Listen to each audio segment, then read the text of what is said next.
Hello. पवन दास जी बोल रहे हो? हाँ जी। सत साहिब भगत जी। सतसाहिब जी। मैं जय भगवान दास कुरुक्षेत्र से बोल रहा हूँ। जी बोलिए। 2-4 मिनट का टाइम है। हाँ भगत जी बोलिए। मेरा एक ये सवाल है कि आज वर्तमान समय में कबीर साहब का मूल ज्ञान, सच्चा ज्ञान किस संत के द्वारा दिया जा रहा है? मूल ज्ञान सच्चा ज्ञान तो भगत जी सतगुरु रामपाल जी के द्वारा दिया जा रहा है।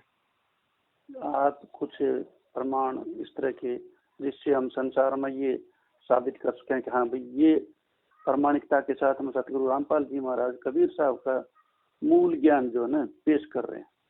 क्योंकि कबीर जी के मूल ज्ञान में पूर्ण मोक्ष प्राप्ति के जो सत भक्ति मंत्र हैं, जो दीक्षा खुद कबीर जी दिया करते थे काशी में जब आए थे, वो मंत्र आज पूरे विश्व में केवल सतगुरु रामपाल जी दे रहे हैं और उन्होंने कबीर सागर में दिखाया है कहाँ लिखे हुए हैं और उनकी गुरु परंपरा से यही मंत्र मिलते आ रहे हैं। बाकी तो उनके सत्संग सुनोगे तो हर चीज क्लियर हो ही जाएगी। ये सत्संग सुनने से, कबीर सागर में देखने से ये पब्लिक को, जो आम जो जनता है, उनको कैसे विश्वास में लिया जाए? कैसे उनको ये बताया जाएगा कि हाँ भाई ये जो है ना ये बात है? देखो, दूसरे जो ग्रंथ हैं उनका भी कुछ हवाला इस तरह का कुछ? सारे ग्रंथों का हवाला दे रहे हैं सतगुरु रामपाल जी। आज तक विश्व में कोई ऐसा संत पैदा ही नहीं हुआ जिसने चारों धर्मों की हर किताबों का हवाला दे के जिन्होंने सत्संग किए हों। आपके पास में इस तरह का कोई गुरु जी का वीडियो सत्संग कुछ है? यूट्यूब भरी पड़ी है भगत जी, एक दो की बात नहीं, यूट्यूब भरी पड़ी है। गीता जी को लेकर संत रामपाल जी का नाम लिखेंगे गूगल पर, यूट्यूब पर तो ढेरों आ जाएंगे। वेदों का नाम लिखेंगे आप जी, मुसलमानों की कुरान शरीफ का नाम लिखेंगे संत रामपाल जी के साथ में, तो मुसलमान धर्म की पूरी किताब को खोल के रख दिया। बाइबल के साथ में कहेंगे तो बाइबल के साथ में आ जाएगा।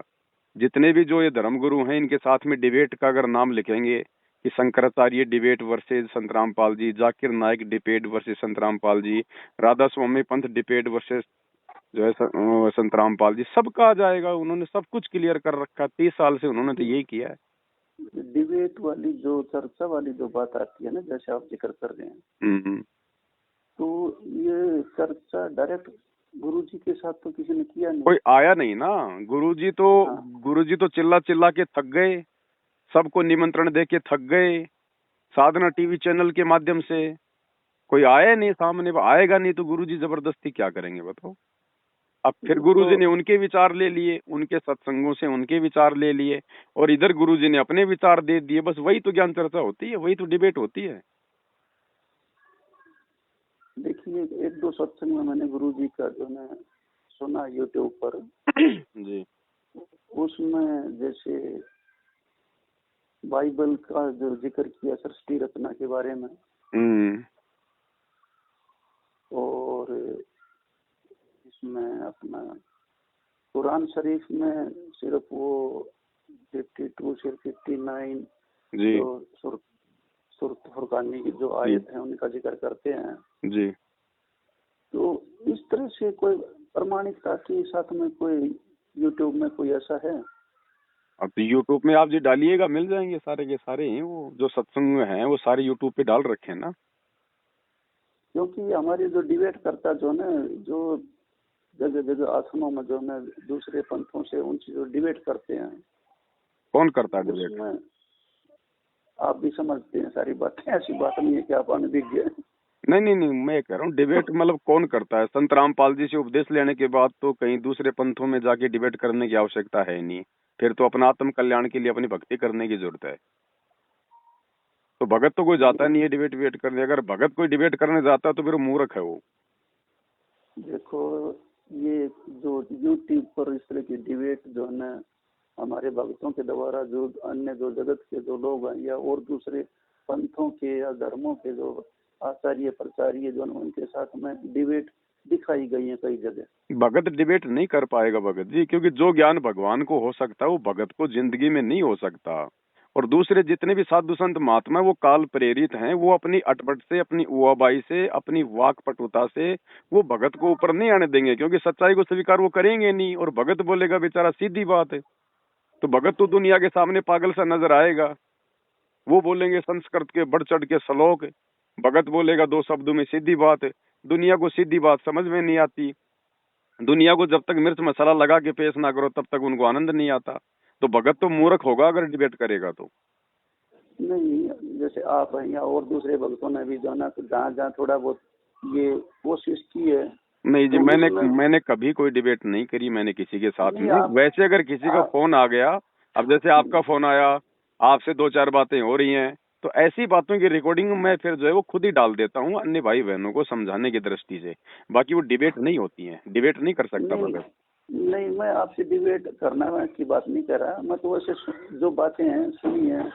अब जैसे गुरु जी ने जो हमारे को ज्ञान दिया है, जी।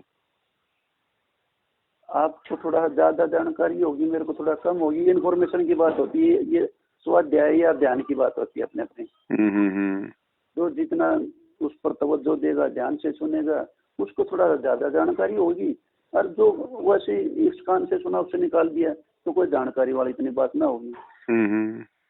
तो जो भाई लोग जो गुरु जी के ज्ञान के आधार पर जो डिबेट करते हैं दूसरे भगत जगत के लोगों से, तो वो गुरु जी के ज्ञान के आधार पर ही बात करते हैं। और उसी आधार के आधार पर जो है उन लोगों को वो समझाते हैं, वो लोग उस बात को मान भी जा रहे हैं।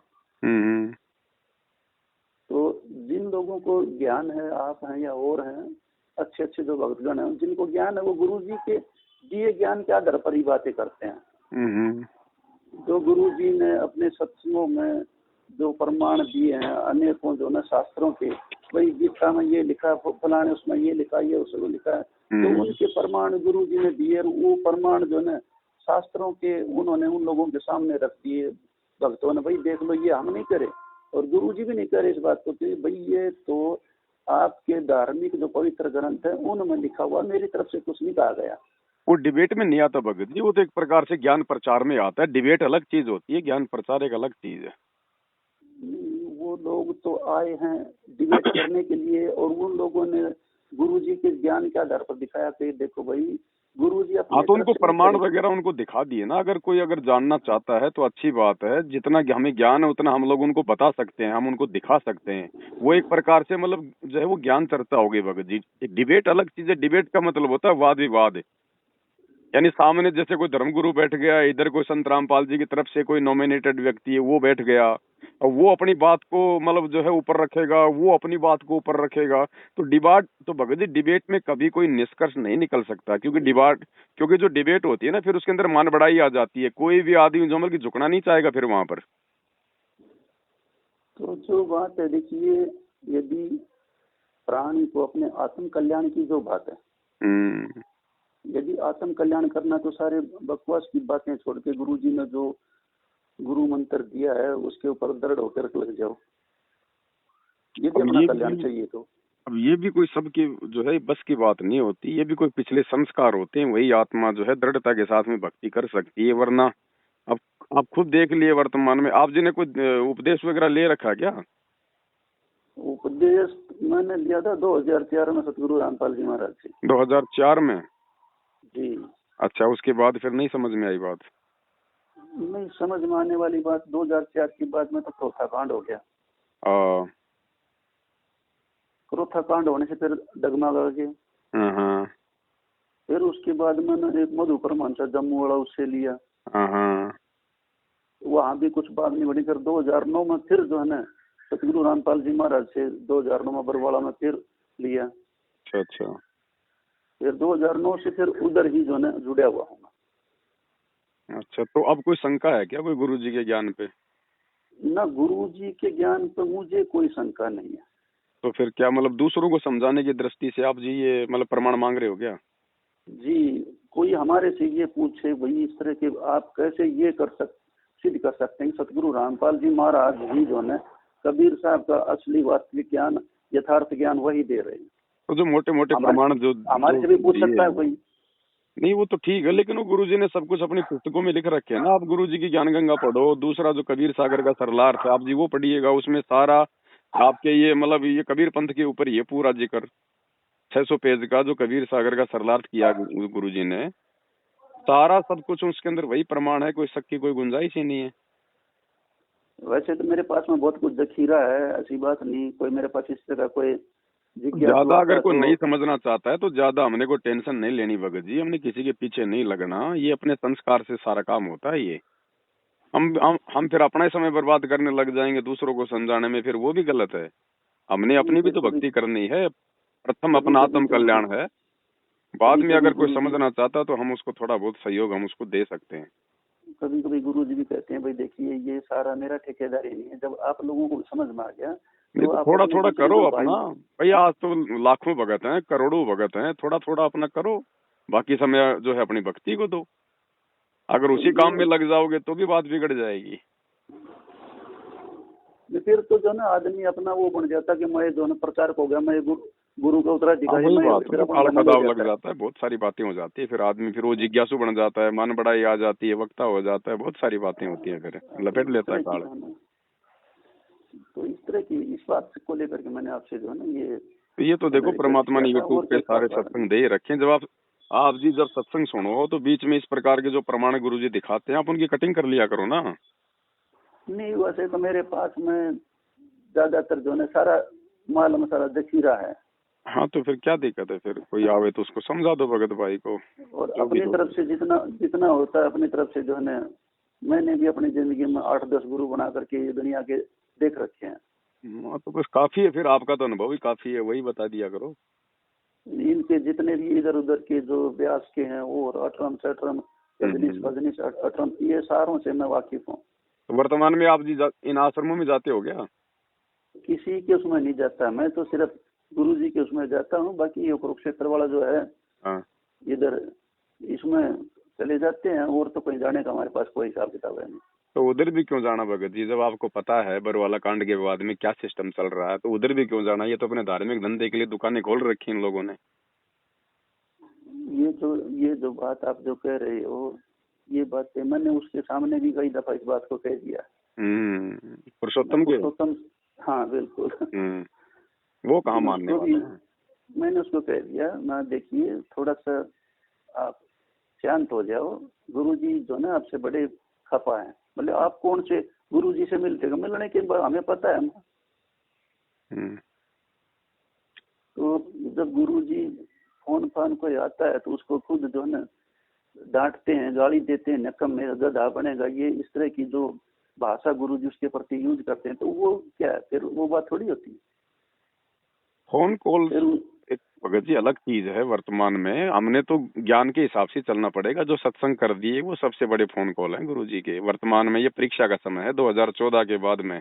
अब गुरुजी फोन पे भाई वो किसको धमका रहे हैं या किसको प्यार दे रहे हैं, किसको आशीर्वाद दे रहे हैं, वो एक अलग मैटर है, उसका भक्ति से कोई लेना देना नहीं है। भक्ति चलेगी गुरुजी के सत्संगों के आधार से। कल को जब गुरुजी धरती पर नहीं रहेंगे संत रूप में, तो कोई फोन कॉल आएगा क्या कोई सतलोक से, या फिर सत्संगों के हिसाब से जो है दुनिया चलेगी? चलना तो ये तो गुरुजी वर्तमान को में तो थोड़ी बहुत कोई हिम्मत देने की बात है, बाकी वैसे उन चीजों का कोई विशेष महत्व नहीं है फोन कॉल्स वगैरह का। और गुरुजी वो इनको तो क्या मतलब कहेंगे बताओ? फोन कॉल पे तो संगत को ही धमकाएंगे, इनको नहीं धमकाएंगे गुरुजी वर्तमान में भगत जी, क्योंकि गुरुजी को पता है कि अगर इनको धमका दिया ये संगत की ऐसी तैसी कर देंगे ये लोग, जबकि सारे उल्टे कुकर्म कर रहे हैं। एक भी भक्ति के अनुसार कार्य नहीं किया इन्होंने 2014 के बाद में। अब ये राजनीति वगैरह कर रहे हैं, मतलब खुल के प्रचार प्रसार कर रहे हैं, राजनेताओं की रैलियों में भक्तों को भेज रहे हैं, बीजेपी का सपोर्ट कर रहे हैं। 2019 में भूपेंद्र सिंह हुड्डा का सपोर्ट कर दिया। तो ये गुरुजी के कहाँ है ये लोग? ये तो काल की गोद में बैठे हैं भगत जी, गुरुजी के अनुसार तो एक भी कर्म नहीं है इनका। एक दुकानें खोल एक खोल बैठ बंदे, गए अपनी सभी, नहीं आश्रम अपना एक बतेरा। गुरुजी ने 30 साल में दूसरा आश्रम नहीं खोला, और इन्होंने गुरुजी के जेल जाते लाइनें लगा दी अपने धार्मिक धंधे के लिए, अपनी अपनी दुकानें लेके बैठ गए, संगत को इन्होंने बांट दिया। अरे संगत आपस में मिलेगी नहीं तो साथ संगति कैसे होगी, ज्ञान चर्चा कैसे होगी? क्या पता कहाँ का भाई कितना ज्ञान है, किसने गुरुजी की जो है कितनी संगति की है। भाई बहन आपस में मिलेंगे नहीं तो ज्ञान चर्चाएं कैसे होंगी? तो ज्ञान चर्चा तो वैसे भी नहीं होती इन आश्रमों में। लड्डू जलेबी बर्फी खाओ, ज्योति पाठ का पैसा दे जाओ और दूसरे दिन भाग जाओ बस। ज्ञान चर्चा का तो कोई वहाँ अकाल वहाँ पड़ा माहौल भगत भी जी, मतलब ही नहीं है, अकाल पड़ा हुआ है। वहां तो वो मिट्टी की भैंसे बना रखी हैं, गाय बना रखी हैं, गरीबदास जी की वो लगा दी मूर्तियां, कबीर जी की लगा दी, झोपड़ी बना दी, लहर तारा तालाब बना दिया है, और ब्याह शादी की तरह इन आश्रमों को सजा दिया, चाइनीट जो है लाइटें वाइटें लगा के, फंवारे ववारे, पता नहीं दुनिया भर का एक जो है मतलब कि मनोरंजन का साधन बना दिया इन आश्रमों को, पिकनिक स्थल है ये। बंदी छोड़ सदगुरु रामपाल जी भगवान की जय। ये देखिए आज परमात्मा कबीर साहिब जी के प्रकट दिवस पर ये क्या संदेश पूरे विश्व के लिए है, इसको पढ़ना आपके लिए बड़ा जरूरी है। सर्व सृष्टि के रचनहार होकर भी परमेश्वर कबीर साहिब जी ने सभी जीवों को सीख देने के लिए आजीवन एक झोपड़ी में रहकर धानक का कार्य किया और हमें यह उदाहरण दिया कि अपने कार्य और भक्ति के बीच संतुलन स्थापित करके हम भक्ति और कार्य एक साथ कर सकते हैं। उनका मानना था कि सच्ची भक्ति का मार्ग जीवन के साधारण कार्यों से होकर ही जाता है। कपड़ा बुनने का कार्य भी उन्होंने किया और साथ में भक्ति भी करके दिखाई। भक्ति और ईश्वर के स्मरण में लगे रहते थे। तो ये एक तरफ से छोटा सा वो गांव है या फिर उनकी वो झोपड़ी है। आप देख लीजिए, ये लोग बैठ के आप थोड़ा सा आनंद ले रहे हैं परमात्मा के उस झोपड़ी रूपी का। अभी ये देखिए धानक रूप रहा करता, ऐसे रहा करते थे कबीर परमेश्वर जी। और आज हम जो दौलत की अंधी दौड़ में पागल हो गए हैं, परमात्मा को भूल गए हैं, और स्वयं परमात्मा धरती पर जब आए थे उन्होंने इस प्रकार अपना जीवन व्यापन किया था। तो ये हमारे सामने एक समक्ष मजबूत उदाहरण है, जिसका पालन करने के लिए, जिसकी सीख देने के लिए संत रामपाल जी महाराज ने ये जो लीला है कबीर परमेश्वर जी की, ये हमारे सामने प्रदर्शित करी है। और ये गाय भी रखते थे कबीर परमेश्वर जी। ये देखिए, ये हो गाय है, कितनी सुंदर है बंदी छोड़गी। ये देखिए बंदी छोड़गी, बछड़ा देखिए पीता हुआ। ये देखिए, ये झोपड़िया मतलब ये लालटेन है एक तरह से ये दिखाया है कि पुराने समय में कैसे जो है एक व्यक्ति अपना जीवन बसर करता था, तो उसी रूप को परमात्मा कबीर साहिब जी ने साकार किया है और वो करके दिखाया है। ये देखिए, ये पूरा एक तरह से छोटे से एक गांव का दृश्य हो गया। ये कुआं है। तो ये सीख लेने की बात है, समझ लेने की बात है। परम संत रामपाल जी महाराज ने वो उदाहरण हमारे समक्ष दोबारा जीवित कर दिया, जीवित कर दिया है।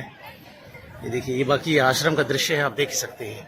सत साहिब जी, ये ढकोसला सा जो ना है, तो ये ऐसी बातें क्या किया जाए इनका। तो भगत जी इसीलिए हम तो अपना घर बैठ के भक्ति कर रहे हैं। मालिक ने जो ज्ञान दे दिया, मर्यादा में रहेंगे, परमात्मा शब्द रूप में साथ है, और क्या करना हमें भगत जी। एक बंदा जो है ना, अभी जैसे आजकल सार नाम लेने का जो सिलसिला चला हुआ है, धनाना से उधर से मिलता सार नाम। ये तो भगत जी, ये तो मैनेजमेंट वालों का सार नाम है। नहीं है तो सार नाम नहीं था। तो जिस बंदे ने सार नाम लिया था उससे मेरी वार्तालाप होगी थोड़ा सा वहीं कुरुक्षेत्र। मैं पूछा भाई कैसे कैसे वहाँ क्या कुछ सार नाम में लोग जो परीक्षा वगैरह लेते हैं कैसे क्या या जो भी है। पहली बात तो ये बहुत से भाई लोगों को सतनाम की जाप का नहीं पता, सार नाम की तो बातें बहुत दूर की बातें होती हैं। तो वहाँ भाई क्या बोले जी, पूछा कि भाई इशार कितनी दफा पेशी कर गए। अच्छा जी। बोले वहाँ गोहाना रैली में गए या नहीं गए, दिल्ली जंतर मंतर पर जाट आरक्षण के उसमें गए या नहीं गए। ये सतनाम के लोग, ये सारनाम की परीक्षा है। वो जो लोग जो न उनमें शरीक हुए जा करके उनको तो सारनाम दिया जा रहा है। क्या पाखंड है ये? पाखंड ही है, ड्रामा ये भगत जी। परमात्मा ने भी तो यही देखना था ना कि मेरे हैं कितने, मेरे ज्ञान को कितने लोग अपने जीवन में अमल कर पा रहे हैं, वो भी तो देखेगा अपने से दूर करके। परीक्षा के समय में टीचर बच्चों को अपने से दूर कर देता भगत जी। उस समय टीचर नहीं बताता, जो उन्होंने पढ़ाया है उसी आधार से बच्चों ने लिखना होता है। तो ये परमात्मा भी तो भगत जी परीक्षा लेगा ना। ये तो सतलोक जाने का मार्ग है ना, ऐसे थोड़ी लेके जाएगा। आप और हम जो है गुरु जी के शिष्य हैं, आपको मेरे को सतनाम सारनाम कोई मंत्र देने का आदेश है क्या? तो अगर मतलब ना उस परमात्मा के अलावा कोई अधिकारी है ही नहीं कोई धरती पे, फिर ये लोग कैसे सतनाम सारनाम दे सकते हैं? ये तो सार शब्द दे रहे हैं आप, तो सार नाम की बात कर रहे हो। सार शब्द कोई मंत्र होता ही नहीं, गुरुजी ने स्पष्ट कर रखा है। ये तो सार शब्द का भी एक मंत्र बना के दे रहे हैं भक्तों को। और देने वाला कौन है? वही आपका गांव गांधरा का वो क्या नाम है उसका, वो महेंद्र का खास है, क्या नाम है, वो पागल भी हो गया था जब उसने सच बनाम पुस्तक लिखी 2011 में। जजों ने उसके ऊपर एक्शन ले लिया था। वो बसंत सैनी, अच्छा अच्छा। वो दे रहा है सार शब्द 2009 में, जिसने अपनी गुरु बहन के साथ में मुंह काला किया था बरवाला में। मतलब मैं समझा नहीं ये बात। 2009 में ये जो बसंत सैनी था, इसको सार नाम तो दे ही दिया था, इसको मिल गया था। अच्छा अच्छा। और वहाँ पे सतलोक आश्रम बरवाड़ा में कोई भगत भाई था अपना, वो वहीं पे रहता था बरवाड़ा में, अपना रूम लेके किराए पे, वहीं पे कोई आश्रम में सेवा करता था परमानेंट। अच्छा। परिवार रहता था। तो ये बसंत सैनी उसकी पत्नी के साथ में सेट हो गया और रोजाना मुंह काला करने जाता था। एक दिन गुरुजी की वो सफारी गाड़ी लेके गया हुआ था। मालिक ने कहा वो बसंत सैनी कहाँ गया? बोले गुरुजी आपने भेजा होगा। बोले आपकी गाड़ी लेके गया है। बोले मैंने तो नहीं भेजा। बोले उसका पीछा करो। मालिक तो अंतरिया में थे, उनको तो पता ही था। भगत गए पीछे पीछे, उसको वहां से नंगा उठा के लाए थे मारते हुए। आज वो सार शब्द दे रहा है लोगों को, पाठ करता है वो। ऐसे निकम्मी आत्माओं से पाठ करवा के नरक में जाना है। ये ड्रामेबाजी है टोटल भगत जी, कुछ नहीं है। गुरुजी के दोनों लड़के एक नंबर के बिगड़े हुए, एक नंबर के। ये पूरा सिस्टम बिगड़ा हुआ भगत जी। गुरुजी ने तो सत्संगों में कह रखा अपने बच्चों के बारे में कि इस दास के 4 संतान थी, 2 लड़के 2 लड़कियां। और मुझे अच्छे से पता क्या उनका व्यवहार है, क्या उनका चरित्र है, क्या वो करते क्या नहीं करते, सब कुछ कह रखा गुरुजी ने। पुण्यात्माओं, इस दास के 4 संतान, 2 लड़के 2 लड़की थी। यदि ये दास उन्हीं में उलझ पुलझ रह जाता, अब मुझे पता हुआ मेरी कितनी की खातिरदारी करूं, खूब पता है मुझे वह क्या नेचर है उनका, कैसा उनका स्वभाव और क्या करते। अब परमात्मा के चरणों में आया हूं, मेरे लाखों चेले बेटा बेटी हो गए। अब एक को कहता हूं भाई जल लाना, 10 खड़े हो जाते। ये क्या कारण है? क्योंकि मैंने परमात्मा की भक्ति का रटना लाई और उस भक्ति की शक्ति से इन बच्चों में इतनी श्रद्धा बन गई। दोनों हाथों पर रखूं अपने गुरुदेव को, अपने पिता को। परमात्मा कहते हैं कुल खोए कुल होत है, कुल राखें कुल जा, राम निकल कुल भेंट ले, सब कुल रहा समाये। महेंद्र एक नंबर का माँ झूठा, एक नंबर का माँ झूठा। बरवाला कांड में 18 तारीख की रात को निकल गया पुलिस के साथ में सेटिंग करके, जबकि चिड़ी का बच्चा बाहर नहीं निकल सकता था। 20,000 की फोर्स लग रही थी और सरेआम झूठ बोल रहा है बरवाला कांड में कि संत रामपाल जी आश्रम में नहीं है, हमने उनको बाहर हॉस्पिटल में शिफ्ट कर दिया है। हमारे साथ संत रामपाल जी के भाई महेंद्र दास भी मौजूद हैं। इनसे जानेंगे महेंद्र दास जी, अचानक से हालात काफी बिगड़ते नजर आ रहे हैं, तो ऐसे तो काफी नुकसान होने की आशंका है। ऐसा हम तो शांतिपूर्ण तरीके से बैठे हैं, अपने आश्रम के अंदर हैं और ये बल प्रयोग करना चाहते हैं, हमें नाजायज तंग कर रहे हैं। लेकिन आश्रम के लोग भी जैसे टकराव की स्थिति में नजर आ रहे हैं, तो क्या कोई बीच का रास्ता नहीं निकल सकता? बीच का तो यही है कि माननीय न्यायाधीश को चाहिए कि अपने विचार करे। हमको डकैत नहीं है, इतना बड़ा ये केस नहीं है, एक कोर्ट की अवमानना केस उन्होंने खुद बनाया और खुद सुन रहे हैं, इसमें न्याय की उम्मीद है। लेकिन जिस तरह से पुलिस कह रही है यहाँ तो गिरफ्तारी करनी पड़ेगी क्योंकि हाईकोर्ट के आदेश हैं, तो क्या संत रामपाल आत्मसमर्पण कर सकते हैं? अब वो यहाँ है ही नहीं, स्वास्थ्य इलाज करवा रहे हैं, बाहर गए। अब वो यहाँ है ही नहीं, स्वास्थ्य इलाज करवा रहे हैं, बाहर गए। अब वो यहाँ है ही नहीं, स्वास्थ्य इलाज करवा रहे हैं, बाहर गए। उनको बाहर शिफ्ट कर दिया हमने परसों। लेकिन क्या वो आत्मसमर्पण करने के लिए तैयार हो जाएंगे? अगर हमारी हाई कोर्ट में बेल कैंसिल करते हैं तो नहीं होंगे, तो नाजायज बेल कैंसिल करने जा रहे हैं। आज उस पर सुनवाई है। अब उस केस का इस अवमानना से क्या लिंक था? ये अवमानना बनाई इसीलिए गई थी कि उस बेल कैंसिल करके अंदर ठोक दें। एक सबसे बड़ा सवाल यही है कि आपका कहना है कि संत रामपाल आश्रम के अंदर मौजूद नहीं है। अगर संत रामपाल आश्रम के अंदर मौजूद नहीं है तो क्यों फिर पुलिस को रोका जा रहा है? पुलिस अगर जाकर के चेक करती है संत रामपाल नहीं होंगे तो पुलिस वापस चली जाएगी। क्योंकि यहाँ कल एसडीएम ने और डीसी ने बताया, एसडीएम आदेश पड़ रहा था कि हमने इसको सील कर लिया है, नाजायज तरीके से सील करने के आदेश दिए। अपने आश्रम को नहीं छोड़े, आश्रम की सुरक्षा के लिए बैठे हैं अब हम। ठीक है, ओके। तो ये थे महेंद्र दास, संत रामपाल के भाई हैं और जो आश्रम के प्रवक्ता राज कपूर ने हमसे बात की। इनका कहना है कि आश्रम के लोग किसी भी हाल में पीछे नहीं हटेंगे, यानी कि अगर पुलिस आगे जाएगी तो इनका कहना है कि यह लोग अपनी जान तक देने के लिए तैयार हैं। यानी कि सीधा सीधा कह सकते हैं कि टकराव की स्थिति यहाँ पर पैदा हो चुकी है। अब देखना होगा कि ऐसे हालातों में आखिर इस मामले का निपटारा कैसे होगा, कैसे हाईकोर्ट के आदेश का पालन होगा और कैसे हो पाएगी संत रामपाल की गिरफ्तारी। कैमरामैन सुमित क्लियर के साथ नृपिंदर सिंह ब्राड़, एबीपी न्यूज बरवाला, हिसार। ये सब काल के दूत हैं भगत जी, काल के दूत। जैसे वो कमाल, जैसे कमाल को परमात्मा ने मुर्दे से जिंदा किया था, अपने बेटी की तरह पाला पोसा। वो उदाहरण परमात्मा ने इसीलिए तो दिया कि काल मेरे आसपास ही भेजेगा अपने दूत।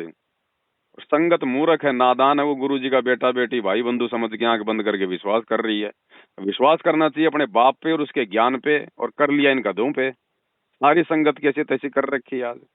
अब ये धनाना गांव में इन्होंने 50 लाख रुपए का बैडमिंटन का स्टेडियम खड़ा कर दिया। किस लिए खड़ा किया भाई? गुरुजी तो हमारे गुरुजी तो ताश खेलने वालों के पास बैठने के लिए भी मना करते हैं, और इन्होंने गांव वालों के लिए बैडमिंटन का स्टेडियम बना दिया। ये क्या है? ये केवल अपना धार्मिक धंधा चलाने के लिए, ताकि गांव वाले कोई विरोध ना करें। धनाना गांव में फ्री में एम्बुलेंस चला दी गांव वालों के लिए, बच्चों के स्कूल जाने के लिए फ्री में जोमल की बसें चला दी, गांव वालों के लिए रोडे ठीक कर रहे हैं, भक्तों को मजदूर बना दिया। क्यों भाई? इतनी चापलूसी अपने भगवान की करो ना। जैसा कि आप सभी जानते हैं, संत रामपाल जी महाराज जी हमेशा से ही समाज सुधार के कार्यों में आगे रहे हैं, और जब समाज को किसी मदद की जरूरत हो तो संत रामपाल जी महाराज जी स्वतः पहल करके सामाजिक कार्य करवाते हैं। संत जी द्वारा हरियाणा राज्य के सोनीपत जिले में उनके पैतृक गांव धनाना में सतलोक आश्रम संचालित है। संत जी ने धनाना आश्रम के निर्माण के समय से ही गाँव धनाना को मुख्य हाईवे लाखन माजरा कस्बे और रोहतक शहर से आवागमन के लिए बसों का संचालन किया है। इसी कड़ी में गाँव के लिए और आसपास के अन्य गांव के लिए संत जी ने एम्बुलेंस भी प्रदान कर रखी है। हाल ही में गांव धनाना से लाखन माजरा को जोड़ने वाली मुख्य सड़क टिडाना गांव के आगे क्षतिग्रस्त हो गई थी, जिसके कारण स्थानीय निवासियों को काफी परेशानी होती थी। जब यह बात संत जी तक पहुंची तो संत जी ने तुरंत अपने शिष्यों को आदेश दिया कि सामाजिक सेवा में इस क्षतिग्रस्त सड़क को रिपेयर किया जाए। संत जी का आदेश उनके शिष्यों ने प्राथमिकता से लिया और सैकड़ों शिष्यों की सेवा उपस्थिति में बिना किसी सरकारी मशीनरी और आर्थिक सहयोग से इस सड़क को सतलोक आश्रम धनाना धाम की तरफ से रिडाना गांव से लेकर लाखन माजरा तक सड़क को रिपेयर किया गया। संत रामपाल जी महाराज के इस सामाजिक कार्य की प्रशंसा न केवल उनके अनुयायी बल्कि आसपास के गाँव वासी भी कर रहे हैं। सब ड्रामेबाजी है भगत जी। कबड्डी के मैच में गुरुजी का बड़ा लड़का 31 हजार रुपए धनाना गांव में ट्रॉफी में दे रहा है। ये कुछ नहीं समझ पाए, ना इस ज्ञान को, ना भक्ति को, ना भगवान को। इनको माया चाहिए थी, भगवान ने इनको माया दे दी, और कुछ नहीं इससे ज्यादा। अगले जन्म में गधे बन के फिरेंगे यहाँ पे धनाना की गलियों में। जो भी साथी सतपाल राणा जी, ओपी जी और सरपंच रामेर जी और जितने भी ग्रुप के साथी आए हैं कमेटी के आश्रम से, उन सभी का यहाँ पहुंचने पर तहे दिल से शुक्रिया अदा है।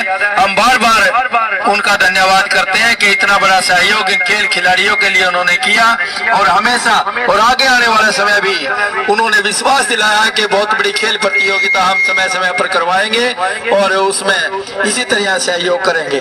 किसी भी तरह की कोई कमी नहीं। और 31,000 की बहुत बड़ी राशि, पहला इनाम रामपाल जी महाराज की तरफ से आश्रम धनाना रामपाल जी महाराज की हमारी खेल कमेटी को दिया गया।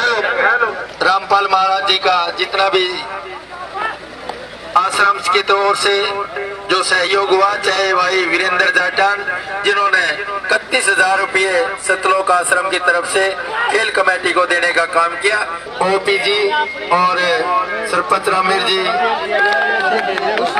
बहुत बहुत धन्यवाद आपका। जय बंदी छोड़ की सत साहिब जी आश्रम की तरफ से सारा दिन जो खाने की बात है, चाय की बात है, दूध की बात है, और किसी भी सुविधा जो बिजली की बात है, सभी सुविधा। गुंडों की सीबीआई जांच इन्होंने करवा दी। वो राजस्थान का गैंगस्टर आनंदपाल सिंह 5 लाख रुपए उसकी सीबीआई जांच के लिए राजपूत करणी सेना को दे दिए। अरे भक्तों का दान, और तुम उन गुंडों को दे रहे हो। जयपुर में सरकार ने वादा किया था और उसके लिए भी मैं समर्थन पत्र लेके पहुंचा था। प्रेस कॉन्फ्रेंस में वो समर्थन पत्र हमने सौंपा था कि फर्जी एनकाउंटर की सीबीआई जांच का संत रामपाल जी के लाखों अनुयायी समर्थन करते हैं।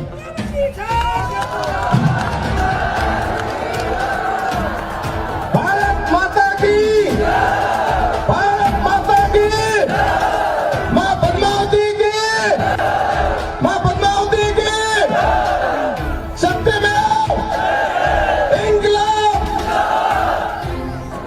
हमारे संत रामपाल जी के लाखों अन्यों द्वारा एक सहयोग की राशि दादा सुखदेव सिंह जी को भेंट कर रहे हैं। 5 लाख का सहयोग दादा सुखदेव जी को भेंट कर रहे हैं।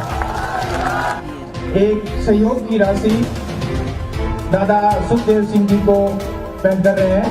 5 लाख का सहयोग दादा सुखदेव जी को भेंट कर रहे हैं। हरियाणा के जाट आरक्षण में पूरी संगत को इन्होंने बैठा दिया था, आपको पता होगा। और उसको वो कौन सा था, वो जाट आरक्षण संघर्ष समिति का अध्यक्ष यशपाल मलिक, कभी उसको 11 लाख कभी 5 लाख करोड़ों रुपया उनको चंदे में दे दिया। देसी घी का उनको अपने जवाइयों को जो की भंडारा करवा रहे हैं। संत रामपाल जी ने जो आपको समर्थन दिया, इस बारे में आपकी क्या राय है? हमारा संत रामपाल जी को और उसकी संगत को बहुत बहुत धन्यवाद। और उन्होंने हमें आज 11 लाख रुपए चंदा देकर भी आंदोलन में भी मदद की। और उन्होंने हमें आज 11 लाख रुपए चंदा देकर भी आंदोलन में भी मदद की। और उन्होंने हमें आज 11 लाख रुपए चंदा देकर भी आंदोलन में भी मदद की। और मैं तो ये कहना चाहूँगा कि संत रामपाल जी के ऊपर भी जो जुल्म हुए, और उस जुल्म को जब वे उनके दर्शन करने उनके शरणार्थी जाते हैं तो उस पर भी तमाम अत्याचार किए जाते हैं, लाठियाँ बरसाई जाती हैं। सरकार उनको तंग कर रही, और जो आर्य समाज के और उनके बीच में डिस्प्यूट है उसको भी दूर कराने की कोशिश करेंगे, क्योंकि हम खुद आर्य समाजी हैं। और अभी इन आश्रमों में क्या ड्रामा हो रहा है भाई, हर समागम में लड्डू जलेबी बर्फी, लड्डू जलेबी बर्फी। अरे भैया, ये कोई मतलब सत्संगों का भोजन होता है क्या लड्डू जलेबी बर्फी? तुम्हारे बाप ने भी खिलाई थी कभी? संगत को आकर्षित करना भगत जी, और कुछ नहीं, कि संगत हमसे जुड़ी रहे, दान धर्म पैसा गुरुजी के नाम पे देती रहे, कुछ नहीं है इसके अलावा भगत जी। 0/0 जो थोड़ी बहुत भक्ति थी वो भी इनकी बर्बाद हो चुकी है। आने वाले समय में जो भयंकर दुर्गति संत रामपाल जी के परिवार की और इन कोऑर्डिनेटरों की, इन बड़े बड़े जो परम भगत बने फिर रहे हैं, जो दुर्गति इन लोगों की होगी ना, किसी की नहीं होने वाली है। संत को दुखी किया इन्होंने। तो जैसे दास बता रहा था कि सार नाम लेकर एक ऐसी बुरी मौत मरा, एक्सीडेंट होगा, गाड़ी ले रहा था। अब मैं देखता हूँ जैसे ये बकवाद करी है 11/7 को, ये सार नाम प्राप्त न करी है, ये बकवास उसने की है। अब वो कुत्ते वाली मौत नहीं मरेगा तो और क्या करेंगे ये बताओ? सार नाम ले लिया, कोई परमानेंट टिकट होगी तब उसका कुछ भी ना होगा, बकवाद वैसे करता रहो। बाढ़ में जाओ विशेष और ऐसे कोऑर्डिनेटर, बाढ़ में जाओ विशेष और ऐसे कोऑर्डिनेटर, बाढ़ में जाओ विशेष और ऐसे कोऑर्डिनेटर। तो अपनी बकवास करके कर्म बना लो, बकवास छोड़ कर। ये बार बार कहने की बात नहीं है। मुश्किल से मानव शरीर मिला, इसमें तुम वो चौधर में खो दियो और नष्ट करके चले जाइए इस जीवन को। ये कई जगह जो ना जैसे आश्रम बन गए, यहाँ पर जो ना ज्योति और पाठ के, ज्योति के 21 रुपये, पाठ के 16 हजार रुपये, तो ये क्या धंधा है? पूरा धंधा है। गुरुजी बरवाड़ा आश्रम में 7,000 रुपए पाठ प्रकाश के लिया करते थे, इन्होंने 21,000 कर रखे हैं वर्तमान में। भाई कौन सा घी का भाव बढ़ गया, कौन सा बादाम का भाव बढ़ गया, कौन सा खोपरे का भाव बढ़ गया? धंधा है भगत जी, धंधा। क्योंकि संगत, देखो भगत जी, संत रामपाल जी का ज्ञान है 1 नंबर का। आत्मा इस ज्ञान को सुनते ही जमल की तड़प उठती है, और वो बेचारा तुरंत नाम दीक्षा लेने की सोचता है। फिर अब उसको तो 1 साल बाद जाके पता चलेगा क्या सही है क्या गलत है। तब तक तो बेचारा 2 बार ज्योति करवा देगा, 2 बार वो पाठ करवा देगा, इनका काम तो हो गया। उसके बाद चाहे भाड़ में जाओ भगत, फिर उसके बाद में फिर और नए नए भगत जो है वो जुड़ते जाएंगे। तो इनका तो धंधा चल रहा है भगत जी, इनको मतलब नहीं है किसी से। जो आदमी इनकी हरकतों से जो समझ जाएगा और जो ज्ञान आधार से चलेगा भगत जी, उसका तो बेड़ा पार है। नहीं तो यहाँ पर 90% संगत वर्तमान में संत रामपाल जी की काल जो है काल की गोद में बैठी है। 90% कोई बोलने वाला नहीं। माई का लाल, सबकी धोती गीली हो जाती है इनके आगे, कोई नहीं बोलता। किस बात का डर है भाई? रैमणी का जो चल रहा है कि ये फंडा था रैमणी, रामायण है भगत जी, रमणी नहीं है, रामायण है ना, शादी वाला जो है ना चक्कर। हाँ तो ये रामायण है, ये रमणी नहीं है भगत जी, रामायण हो रही है वर्तमान में। तो कई जगह सुनने को मिला है ये जो रैमणी करवाते हैं, शादी करवाते हैं, उनसे भी दोनों पक्ष वालों से 21-21 हजार रुपये वो पाठ प्रकाश का पैसा लेते हैं दोनों से, और बाद में वो चाहे डीजे बजाओ अपने घर पे जाके, चाहे वो रिसेप्शन पार्टी करो, चाहे वो कुछ भी करो, इनको कोई मतलब नहीं है। चाहे वो गहना पहन के बैठो, चाहे हार श्रृंगार करके बैठो, इनको मतलब नहीं है भगत जी। इनको केवल पैसा चाहिए, पैसा। वही तुम 21-21 हजार रुपये दोनों थोकों से ले रहे हो, दहेज हो गए तो दहेज ले रहे हैं दहेज ना, होगा, ले रहे हैं निःशुल्क दहेज। कहाँ हुआ फिर? तो ये तो मतलब दुनिया की नजरों में है ना, दहेज मुक्त तो दुनिया की नजरों में है। दुनिया को दिखाना कि हम दहेज मुक्त कर रहे हैं। भाई वो गरीब आदमी था, इसीलिए तो तुम्हारे आश्रम में आया कि भाई खरी उसमें कुछ लगेगा नहीं दहेज जाने, और तुम्हें किसी का 1000 रुपये ले रहे हो उससे। भगत जी, परमात्मा ने कहा जो कौवा होता है, जो गधे की पीठ पे बैठे उसका जख्म खाता है, उस कौवे को किसी के दुख दर्द तकलीफ से कोई मतलब नहीं होता, अपना पेट भरने से मतलब होता है। ये कौवे कैटेगरी के हैं। अब ये तो संगत ने समझना पड़ेगा भाई, परीक्षा चल रही है। क्यों संत रामपाल जी ने संगत को 10 साल से अपने से दूर कर रखा है? जानबूझ के कर रखा है। ये परमात्मा है, परमेश्वर है, सारी सृष्टि का रचनहार है। 1 लाख अगर काल भी अगर नीचे उतर के आ जाए तो बरवाला की एक ईंट नहीं उखाड़ सकते थे। जानबूझ के परमात्मा ने ऐसा होने दिया कि ठीक है भैया, तुम तुम्हारी लीला करो। मालिक ने भगत जी ये छटनी भी तो करनी है कि मेरे हैं कितने। 650 साल पहले तो एक भी नहीं बच पाया था 64 लाख में से, तो ऐसे कैसे ले जाएगा भगवान? तो अभी कहाँ बचेंगे, अभी भी ना बचेंगे, खूब बच हालात रहे हैं बच भगत रहे जी। हैं। अब तो हजारों की संख्या में दया हो गई जो साथ संगति से जुड़े हुए हैं, हजारों की संख्या में। हम नहीं आते इनके चक्रों में। ये जो इनके नाटक जो है ना, इन नाटकों को देखते हुए तो अभी भी ऐसे हाल होगा। केवल साथ संगति में परमात्मा ने दया बख्शी है भगत जी। मालिक ने अलग से अपना पंथ चलाया साथ संगति। जो अच्छी अच्छी आत्मा है, जो परमात्मा चाहने वाली आत्मा है, जिनको मोक्ष चाहिए वास्तव में, वो आत्माएं साथ संगति से जुड़ी हुई हैं। बाकी इन आश्रमों में तो सारी गर्दिश है, कोई लेना देना नहीं है। भेड़ बकरियां हैं, जैसे आंकोगे वैसे चलेंगी। इनका अपना कोई कॉमन सेंस नहीं है, ना कोई मर्यादा है उन आश्रमों में। मर्यादाएं आ गई लिख के, मर्यादा आ गई, सतगुरु जी का नाम लिख दिया कि माता बहने अपने जो है मतलब कि ससुराल वालों के दबाव में जो है देवी देवताओं को धोख मार सकती हैं। और उसका पति अगर शराब पीता है तो वो शराब भी ला के दे सकती है। उसका पति अगर मांस बनवाता है तो मांस भी बना के दे सकती है। और ये सोच ले कि मैंने तो बनाया ही नहीं। आ गए सारे नियम, आ गए, छूट दे दी स्पेशल। तो बताओ फिर काहे की भक्ति चलेगी इनकी? ये सारा खेल सतगुरु का है भगत जी। परीक्षा ले रहा है परमात्मा। जो दृढ़ आत्मा होंगी, जो उनके युगों युगों के माल होंगे ना, युगों युगों के माल, जिनके लिए परमात्मा सतयुग त्रेता द्वापर ये सारे ये कष्ट उठाता आ रहा है। साधु सेती मस्करी चोरा नाल खुशाल मल अखाड़ा जीतेंगे युगन युगन के माल। नाम चाहे पूरी दुनिया ले लो, नाम का परमात्मा को पैसा थोड़ी लेता है। लेकिन पार कौन होंगे? मालिक कहते हैं गोता मारूं स्वर्ग में जा बैठूं पाताल, गरीब दास ढूंढता फिरूं अपने हीरे मोती लाल। वो हीरे मोती लाल ही जा पाएंगे भगत जी। मालिक कहते हैं ये संसार विघन की घाटी, कोई निकलेगा बिरला सूर। सतगुरु चिन्ह बिरला कोई, दास गरीब कहे नर लोई। कोई इक्के दुक्के हैं परमात्मा की, वो ही जाएंगे भाई कलयुग की पिछली पीढ़ी में। बहुत सारे लोग तो जो मर्यादा में है नहीं, और वो तो इन लोगों की उल्टी हरकतों को देखकर गुरुजी में दोष निकाल के वैसे भक्ति से डामाडोल हो जाएंगे। वो सोचेंगे यार ये सब कुछ आदेश ही गुरुजी के आ रहे होंगे। लेकिन ये उनकी अज्ञानता है, उनकी नादानी है। परमात्मा ने जो कुछ भी कहना था, जो भी आदेश देना था, अपने सत्संगों में दे दिए। और भाई जब परीक्षा होती है ना, उस परीक्षा के समय में तो गुरु अपने भक्ति विधान के विपरीत आदेश देके भी परीक्षा ले लेता है। जैसे गुरुजी ने सत्संगों में बताया कि वो संत था, उसने अपने 5-7 जो शिष्य थे उनको अपने सामने बैठाया और कहा भैया गुरु की आज्ञा क्या अवहेलना करना जो है महापाप का भागी होना होता है। और 2 मिनट में आदेश दे दिया, बोले अब मेरा आदेश है, अपने अपने पैर का जूता निकालो, मेरे सर में मारो। तो भैया संत तो अपने ज्ञान के विरुद्ध आदेश देके भी परीक्षा ले लेता है। लेकिन ये तो भगत के ऊपर अब ये 30 साल से दिन रात एक करके संत रामपाल जी ने ज्ञान क्यों दिया है? समझ विवेक का भी देखना है, विवेक नहीं लगाओ अपना काम क्या है। तो विवेक बिना तो भगत जी मालिक ने कह दिया कि भक्ति बिना नर और खर एक है।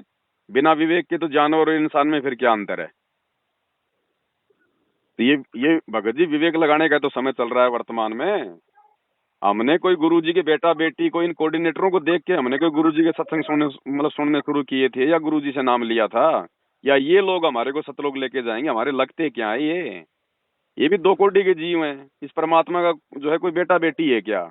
ये तो वही भगवान है जो 650 साल पहले आया था, वही कबीर देव है ये। इसका तो नूरी शरीर है, दिखाई देता है 8 मास चाम का। इसका कोई बेटा बेटी नहीं है भगत जी, ये लीला है परमात्मा की। नहीं हम आप सभी उसके बेटे बेटे नहीं है क्या? आप और हम हैं। मैं तो उनके बेटा बेटों की बात कर रहा हूँ जो उनके शरीर के बने फिर रहे हैं कि हमारा गुरुजी, जिन्होंने मतलब जगत गुरु को अपने घर का गुरु बना लिया। उनकी बात कर रहा हूँ मैं तो भगत जी। इनका कोई शरीर का नहीं है, कोई इनका बिंद का नहीं है। ये परमात्मा है, लीला ये कुछ भी कर सकता है। गरीबदास जी भी परमात्मा ही थे, वो कबीर जी थे, वो भी सांसारिक दिखावों में जो अमल की एक माता पिता से जन्म लेके आए थे, उनके भी 6 संतान थी, लेकिन वो तो परमात्मा थे, नूरी शरीर था उनका तो भगत जी। जाने के बाद में उनकी हस्तियां मिली थी क्या? और उसी शरीर में वो सहारनपुर में प्रकट हो गए। तो वो भगवान इस गंदे लोक में सतलोक को छोड़ के कोई मतलब बच्चे पैदा करने के लिए आता है क्या?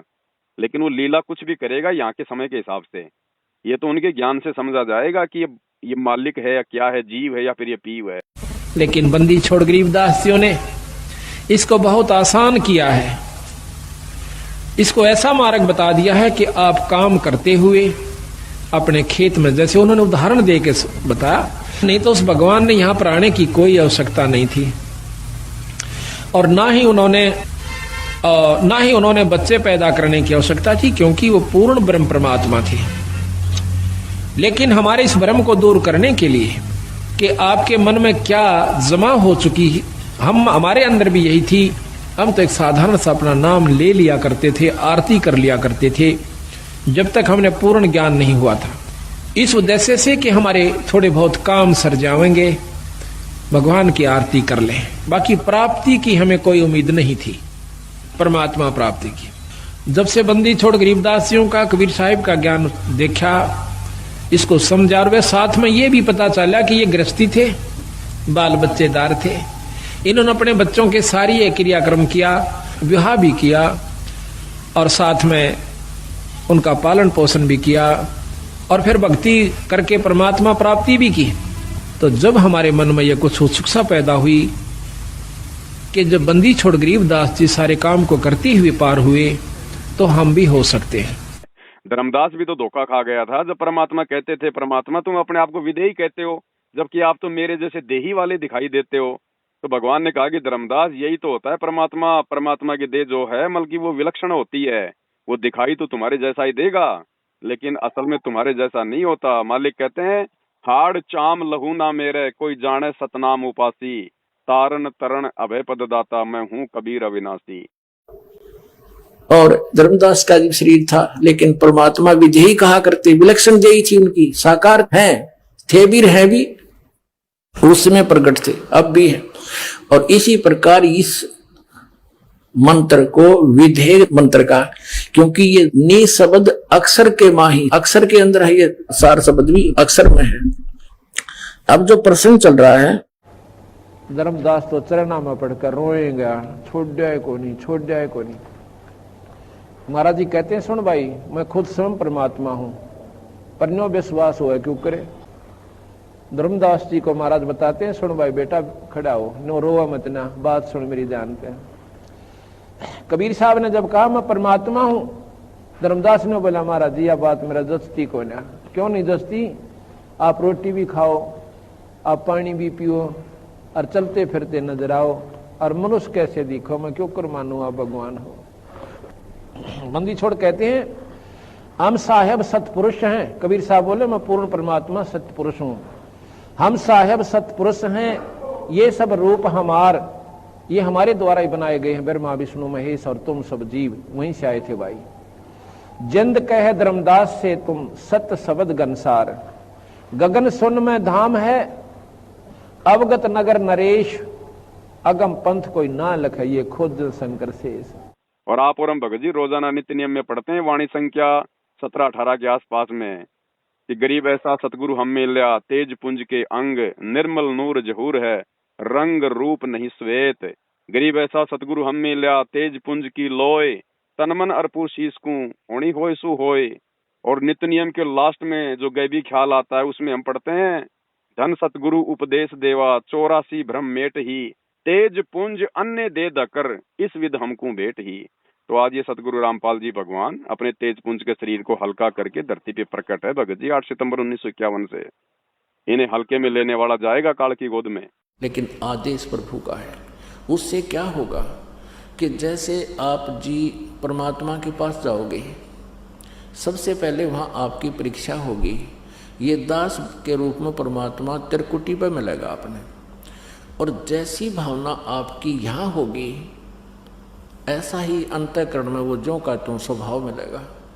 तो वहाँ आपकी परीक्षा होगी, और वहाँ भी आप जैसे आज इस दास के साथ व्यवहार कर रहे हो तो वहाँ भी ऐसा ही करोगे, बट नेचुरल। और यदि आज इस दास के स्थान पर परमेश्वर होते और रहे वो 120 वर्ष रह के चले गए, 64 लाख से 181 में वो दानक कबीर रूप में परमात्मा रहे, ज्वाला रूप में, लेकिन हमने उनको भगवान ना माना। बहुत से हमारे काम भी ठीक हुए, मुर्दे जीवित करे परमात्मा ने, लेकिन हमने उस मालिक को भगवान नहीं माना। यदि हम उनको प्रभु मान लेते तो यह समस्या उस दिन हल हो जाती है। हमने उनको भगवान नहीं माना, जिस कारण से आज तक हम उलझ रहे हैं। और इसलिए परमात्मा कह रहे हैं कि गुरु जो मेरा संत होगा, मेरा भेजा हुआ, उसके प्रति भी मेरे जैसा व्यवहार रखियो। ये समझ लेना, हम नो मान लो कि इस दास के स्थान पर कबीर साहब बैठे हैं। ये समझ लेना, हम नो मान लो कि इस दास के स्थान पर कबीर साहब बैठे हैं। ये समझ लेना, हम नो मान लो कि इस दास के स्थान पर कबीर साहब बैठे हैं। और यहाँ भगवान आ जाए, जिसके लिए हम भटक रहे, रो रहे, तड़फ रहे हैं, जिन्होंने राज त्याग दिए, घर त्याग दिए उसके पाने के लिए, और आज वो सामने हो तो आपका कैसा व्यवहार हो, ये आपने सोचना है। जिसकी संत की पहचान उसके ज्ञान से होगी। और ज्ञान तो छोड़ो, इन्होंने तो वो सुख दे दिए जो सुख 650 साल पहले परमात्मा 64 लाख को भी नहीं दे पाए थे। आज वो सुख दे दिए भगवान ने। 60 साल की औरतों को परमात्मा ने जो है मतलब की गोदरी करी है। आस्था चैनल पर प्रभु की परिभाषा प्रभु की देखकर बहुत से भक्तात्माओं ने ये आशा व्यक्त की कि कोई ऐसा प्रत्यक्ष प्रमाण सामने आवे कि जिससे हमें सिद्ध हो कि परमात्मा कबीर साहब वास्तव में प्रभु हैं। अब कबीर साहब कहते हैं कि पर्वत पर्वत में फिरा कारण अपने राम, जब राम जैसे संत मिले जिन सारे सब काम। कबीर परमात्मा अपनी ही महिमा स्वयं ही गाते हैं और कहते हैं कि परमात्मा से हम जो सुख चाहते हैं, पुत्र बांझ को पुत्र हो, बंद कर दे। ये आपके सामने एक अनमोल उदाहरण है। ये एक परिवार खड़ा है। ये जिला रोहतक हरियाणा के गांव चिड़ी के रहने वाले हैं और इस बहन के जो अब देखो सामने, इस बहन की आयु लगभग 57 वर्ष है और साथ में ये नवजात शिशु इनकी गोद में है। ये इनका पुत्र है। पहले ये सामने जो लड़की खड़ी है, ये सामने सुलोचना नाम की लड़की, ये बड़े वाली देखना, इसका नाम सुलोचना है। आपकी कितनी आयु है बेटी? 35 वर्ष।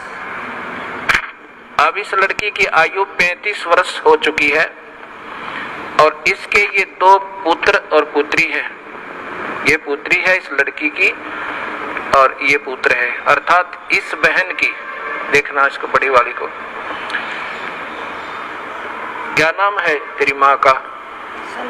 इस संतरा की ये तो बेटी है, बड़े वाली सुलोचना नाम है, जो 35 वर्ष की है। चित्र मारे ना सारे। और ये देवती है इसकी और ये देवता, और ये इनका दामाद है। इस 35 वर्ष के तक कोई संतान नहीं हुई इस लड़की के, सुलोचना के जन्म के उपरांत।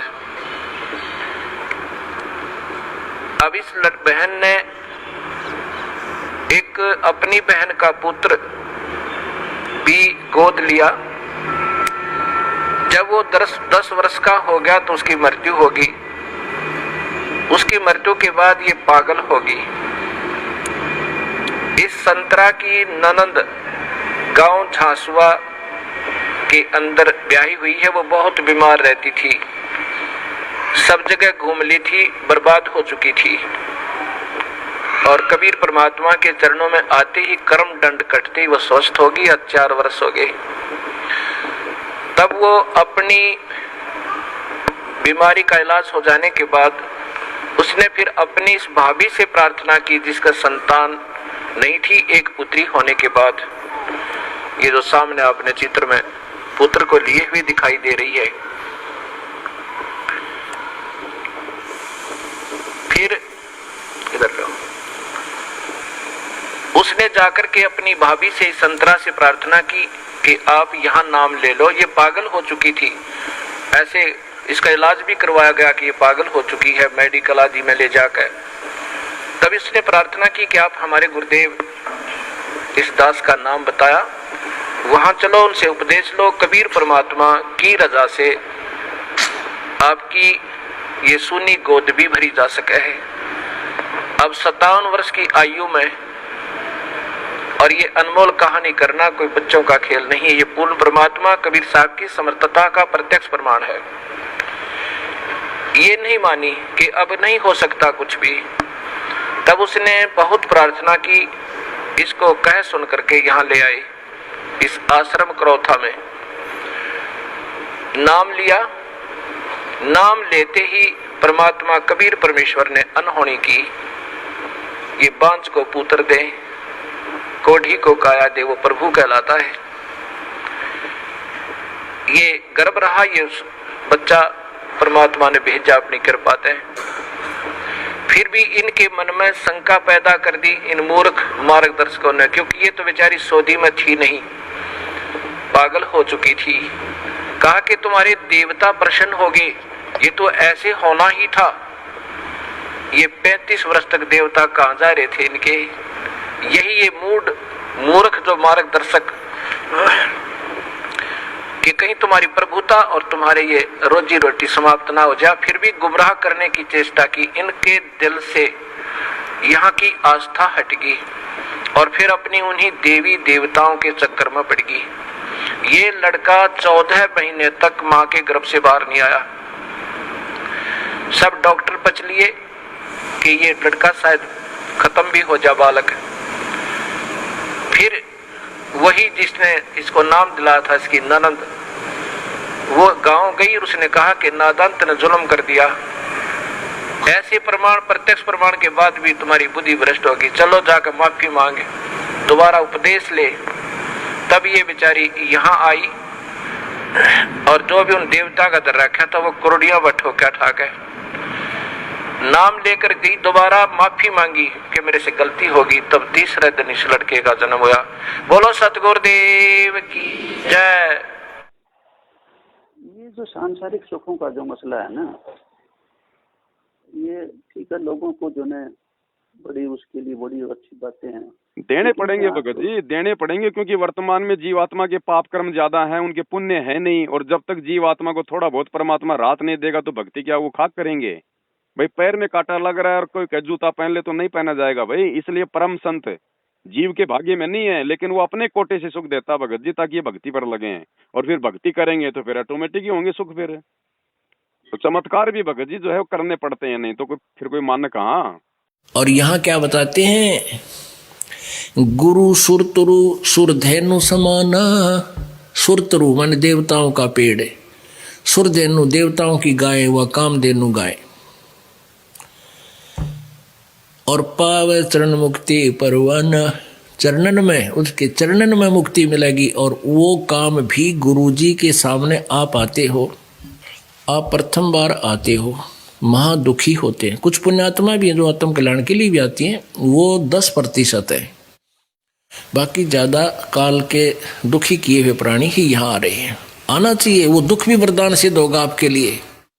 और आप जी आकर इस दास के सामने अर्ज करते हो, मन में सोचकर भी खड़े होते हो, तो वो इस दास के माध्यम से एक परमेश्वर कबीर जी के दरबार में जाती है।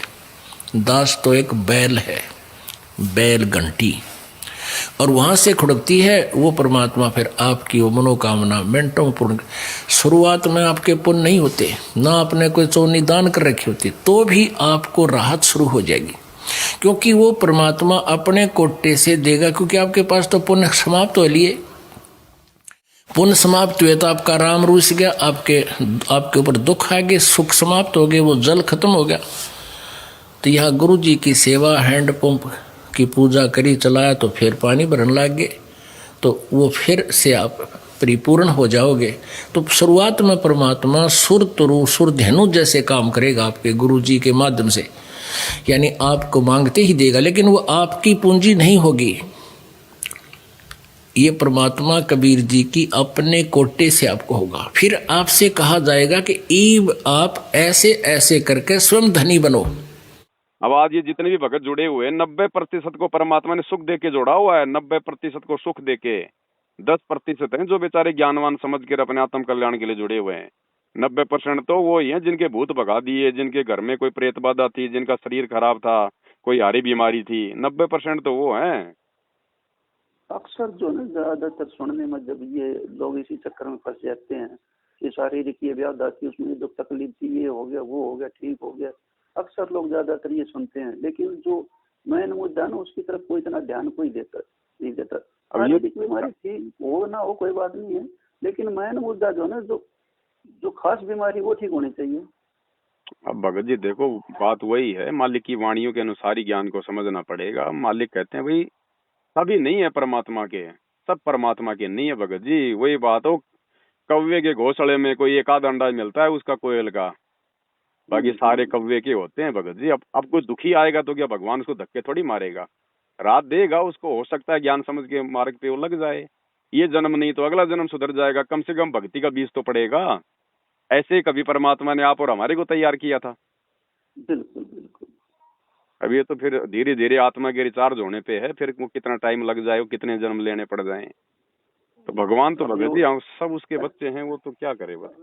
अभी और भी चक्कर पड़ेगा क्या भगत जी? चक्कर कुछ नहीं है, बस ये है अभी आपके पता नहीं कितने जन्म लेने पड़ जाएंगे, और भी चक्कर पड़ेंगे क्या अभी? नहीं, उन आत्माओं की बात कर रहा हूँ मैं, तो जिन आत्माओं को ज्ञान समझ में नहीं आता, खाली अपने भूत भगाने के लिए आ जाते हैं, फिर बाद में छोड़ जाते हैं, तो धीरे धीरे परमात्मा फिर भाई जैसे मतलब कि फिर कभी किसी युग में शरण में लेगा, फिर कभी लेगा, तो धीरे धीरे उस आत्मा को परमात्मा तैयार करता है भक्ति के लिए।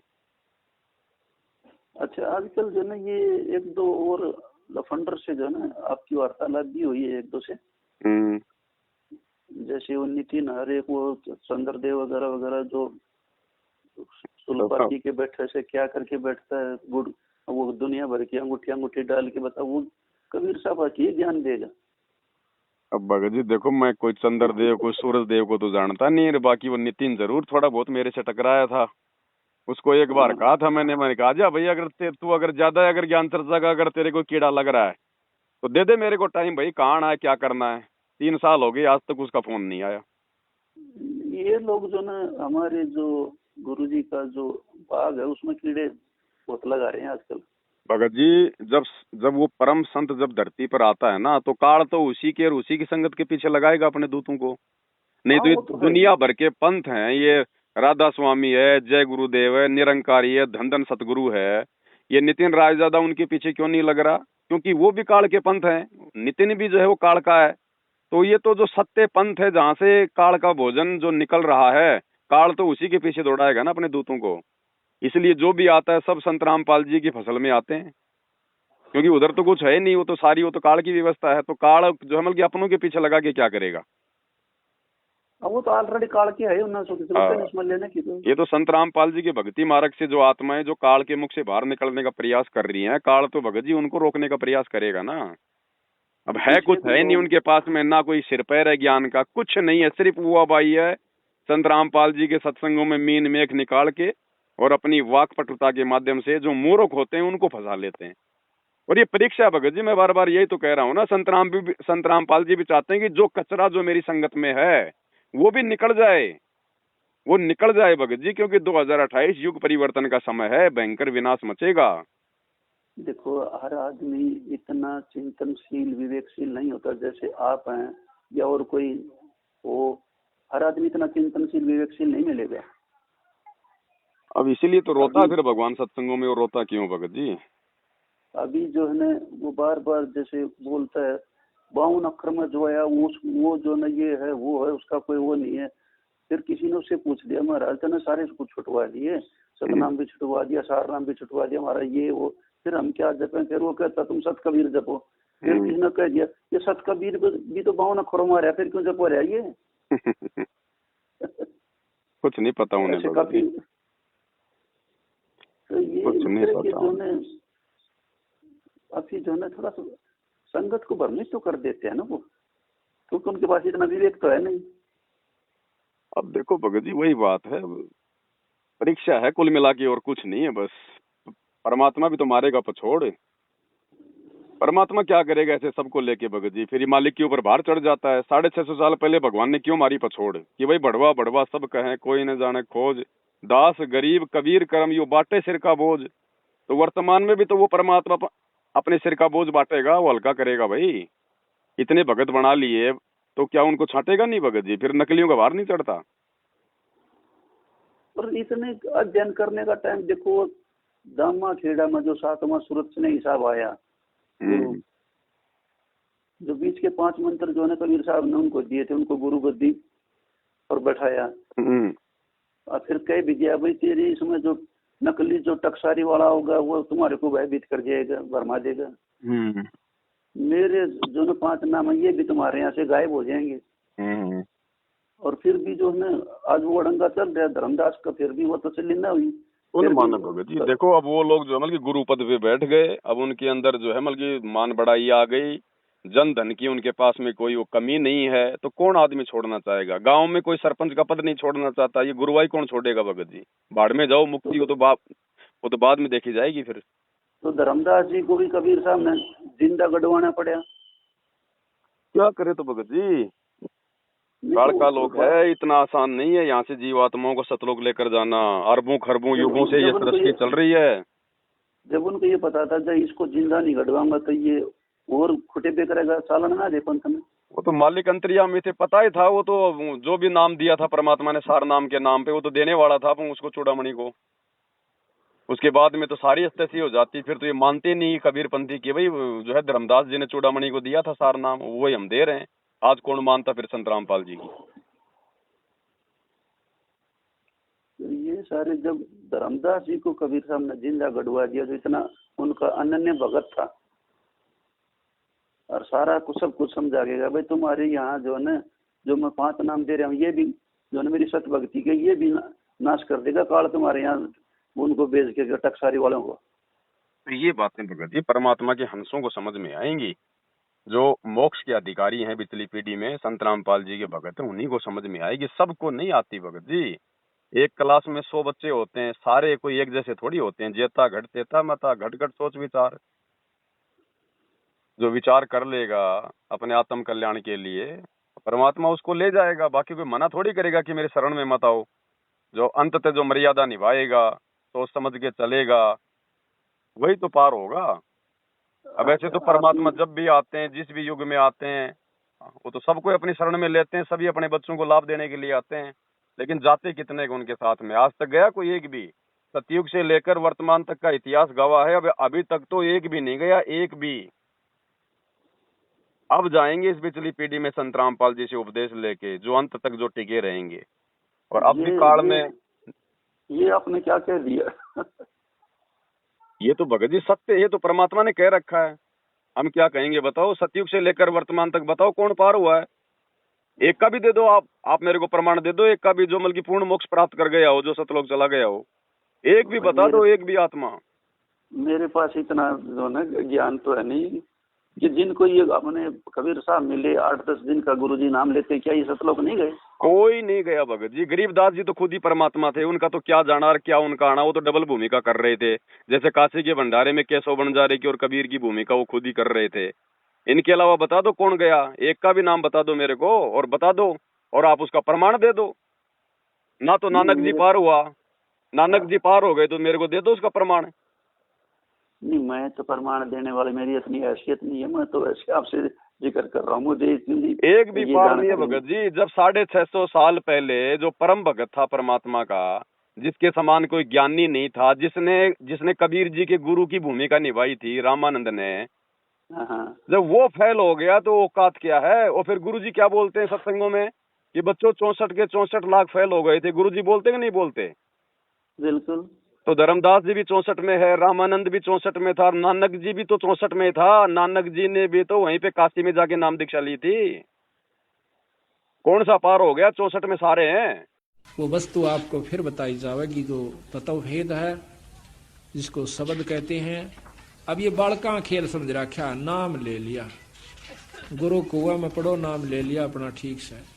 ईसाई आसान होता तो बिरा ये बंदी छोड़ना है, सारा पार ले जाती है।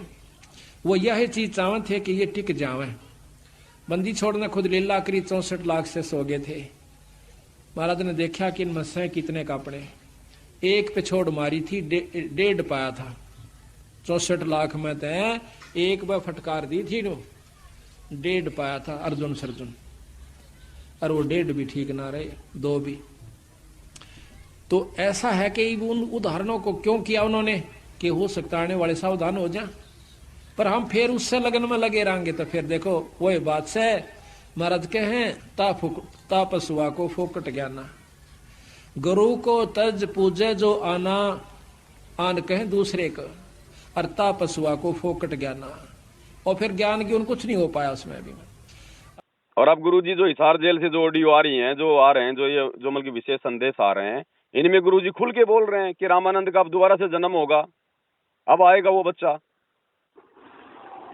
भगत जी ये पिछली पीढ़ी तो है मोक्ष का समय। आज से पहले तो परमात्मा ने झाड़े मार मार के थोड़े बहुत लाभ दे दे के मनुष्य जन्म दिए हमें, हमारी बैटरी चार्ज करते आए परमात्मा वर्तमान समय में लाने के लिए।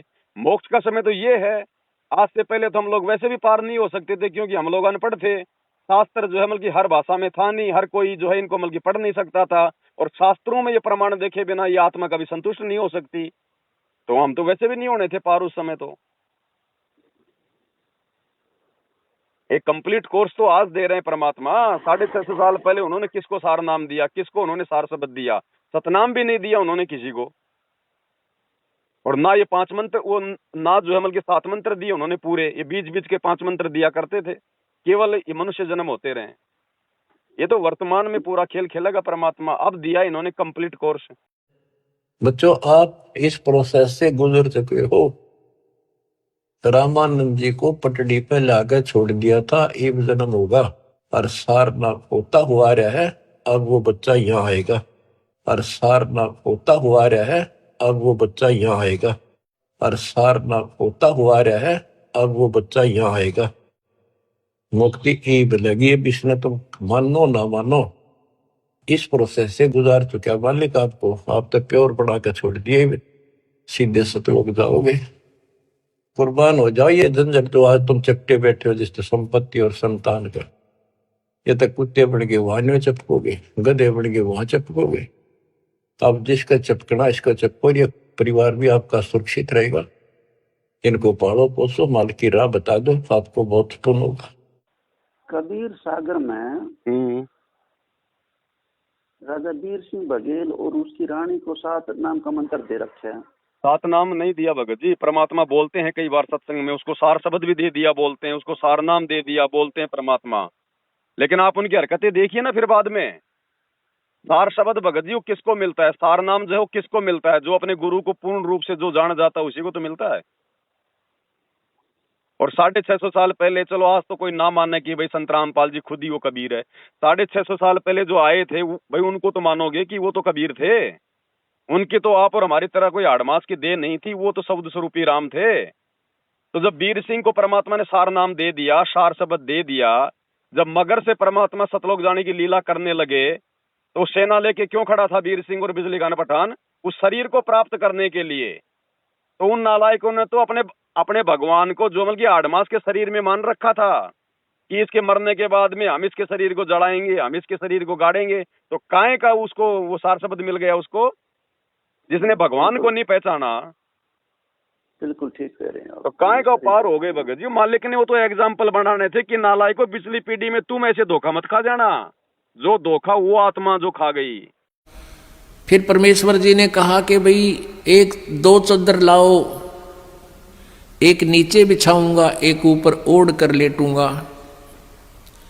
फिर परमेश्वर ने पूछा कि भाई बिजली खां पठान तुम सेना किस लिए लाए हो? वीरदेव सिंह बघेल तुम सेना किस लिए लाए हो? दोनों ने नीचे गर्दन कर ली, आज सामने सामने खड़े थे। दूसरे हिंदू और मुसलमान कहने लगे, हिंदू कहने लगे कि हम आप जी के शरीर को इन मुसलमान काफरों के हाथ नहीं लगने देंगे, हम आपके शरीर का अंतिम संस्कार हिंदू रीति से करेंगे। मुसलमान कहने लगे हम इन हिंदू काफरों के हाथ आपका शरीर नहीं लगने देंगे, हम आपके शरीर का अंतिम संस्कार अपने हिसाब से करेंगे, और यदि ऐसा नहीं हुआ तो हम युद्ध करके शरीर प्राप्त करेंगे। अब परमेश्वर ने कहा, रे बोले आदमियों, निकम्यों, 120 वर्ष हो गए मैंने तुम्हें शिक्षा देते ने, आज तक तुम मेरे शिक्षाओं का इतना ही पालन कर पाए हो? आज भी तुम हिंदू और मुसलमान दो बने खड़े हो। खबरदार, जो तुमने झगड़ा किया तो मेरे से बुरा नहीं होगा। और सुन लो, इसके अंदर मेरा शरीर नहीं मिलेगा तुम्हें। लेकिन यह जच्चा ना थी उनके। फिर भी अगर तुमने झगड़ा नहीं करना है, एक सदर तुम ले लेना, एक मुसलमान ले लेंगे, एक हिंदू ले लेंगे, और सदरों के बीच में जो भी वस्तु मिले आधी आधी बांट लेना। तुम लड़ियो ना भाई, ना तो विनाश हो जाएगा, गृह युद्ध शुरू हो जाएगा, आपसी जुल्म हो जाएगा, महाभारत से भयंकर युद्ध हो जाएगा। लेकिन उनके मन में न्यू थी कि एक बार गुरुजी शरीर छोड़ दे, फिर तुम आप देख लेंगे। हाँ, फिर हम न मानना किससे कि नहीं, अपने हिसाब तक कराएंगे हम। हाँ, फिर हम न मानना किससे कि नहीं, अपने हिसाब तक कराएंगे हम। अब परमात्मा ने ऐसा ही किया, शरीर तो उनका साथ ही गया था, छोड़ा नहीं था। लेकिन क्या हुआ, जितने सबके समान था, सब जैसे चादर ओढ़ी थी ऊपर के और शरीर के ओढ़ा हुआ जैसे महसूस होता, इतने ही शरीर के आकार के फूल बन गए, सुगंधित फूल। और परमात्मा आकाश में जाकर आकाशवाणी की कि भी देख लो ब्राह्मणों, देखो मैं जा रहा हूं सतलोक को। जब आकाश में देखा तो परमात्मा का नूरी शरीर तेजों में शरीर हो गया और ऊपर आकाश को जा रहे हैं, और ये आकाशवाणी करते जा रहे हैं और कहते हैं उठा लो पर्दा, इसमें नहीं है मुर्दा। चद्दर उठा के देखा, उसमें सुगंधित फूल पाए। हिंदू और मुसलमान कहाँ तो कत्लेआम करने को तैयार थे एक दूसरे के। बिजली खां पठान और वीर देव सिंह बघेल हिंदू राजा आपस में एक दूसरे की ऐसे प्यार से शरीर के ऐसे एक दूसरे से चिपक गए, सीने से सीने का लगाया। आपस में सब हिंदू मुसलमान एक दूसरे से सीने से लगकर ऐसे रो रहे हैं जैसे छोटे छोटे बच्चों की माँ मर जाती है, पिता मर जाता है, और रो रहे हैं और कह रहे हैं हम कति मूर्ख थे, हमने पहचाना नहीं, वो अल्लाह थे, खुदा थे, वो परमात्मा आए हुए थे। और रो रहे हैं और कह रहे हैं हम कति मूर्ख थे, हमने पहचाना नहीं, वो अल्लाह थे, खुदा थे, वो परमात्मा आए हुए थे। चलो आज एक मेरा और आकर एक सवाल है। देखो ऐसा है जी, वो परमात्मा अपनी वाणी में खुद इस बात को कहते हैं कि माता पिता मेरे नीना ग्रहणी नीदासी, जुलाए का सुतान खाया, लोग करे मेरी हंसी। जी जी। परमात्मा अपना भक्ति ज्ञान इस धरती पर सतलोक से आकर के किसी के अंदर भी उड़ेल सकते हैं। हाँ, समर्थ है, उनकी मौज है वो तो। लेकिन वो परमात्मा का संदेश व कृपा पात्र हो सकता है, लेकिन वो ऐसा करता नहीं भगत जी। परमात्मा ऐसा वो करता नहीं है, क्योंकि परमात्मा के गुणों में, उसके विधान में है, वेदों में लिखा हुआ है। परमात्मा खुद ही अवतार रूप में आता है। परमात्मा काल की तरह अपने अंश अवतार जो है वो नहीं भेजता भगत जी। और आज तक उन्होंने यदि सतलोक से चारों युगों में अपना कोई भी अवतार भेजा हो, अपनी कोई भी आत्मा भेजी हो, अपना कोई संदेश वाहक बना के, तो बता दो भगत जी, एग्जाम्पल दे दो, एक का भी नाम बता दो। नहीं, मेरा कहने का अभिप्राय ये है, जैसे ये और जितने को कबीर साहब ने सतलोक से आकर के मिले हैं, ज्ञान दिया है, वो महापुरुष जो है माता पिता के संपर्क से पैदा हुए हैं जी। और वो कबीर साहब के अनन्य भगत थे जी, पिछले जन्मों से। जब आकर के उन्होंने अपना ज्ञान उन लोगों को समझाया जी, वो कबीर साहब के जो है ज्ञान के कृपा पात्र बने, उनका संदेश जो है दुनिया में फैलाया उन्होंने जी। वो उनके कृपा पात्र, उनके ज्ञान का भंडार उनके अंदर उन्होंने उड़ेल दिया। हाँ, वो ज्ञान उड़ेल दिया, लेकिन वो किसी को पार नहीं कर सकते थे, क्योंकि वो जीव थे और जीव कभी जीव को पार नहीं कर सकता भगत जी। मैं सिर्फ इसी बात पर। हाँ, ज्ञान तो देखो परमात्मा ने आज आपको भी दे दिया, मेरे को दे दिया, तभी तो इतनी बातें कर रहे हैं। तो ज्ञान तो आज उन्होंने सब पे उड़ेल दिया, जिसकी मर्जी है ले लो, जाके सुनो उनके सत्संग। यही सत्संग, यही ज्ञान ऐसे ही मतलब उन महापुरुषों को दिया था उन्होंने।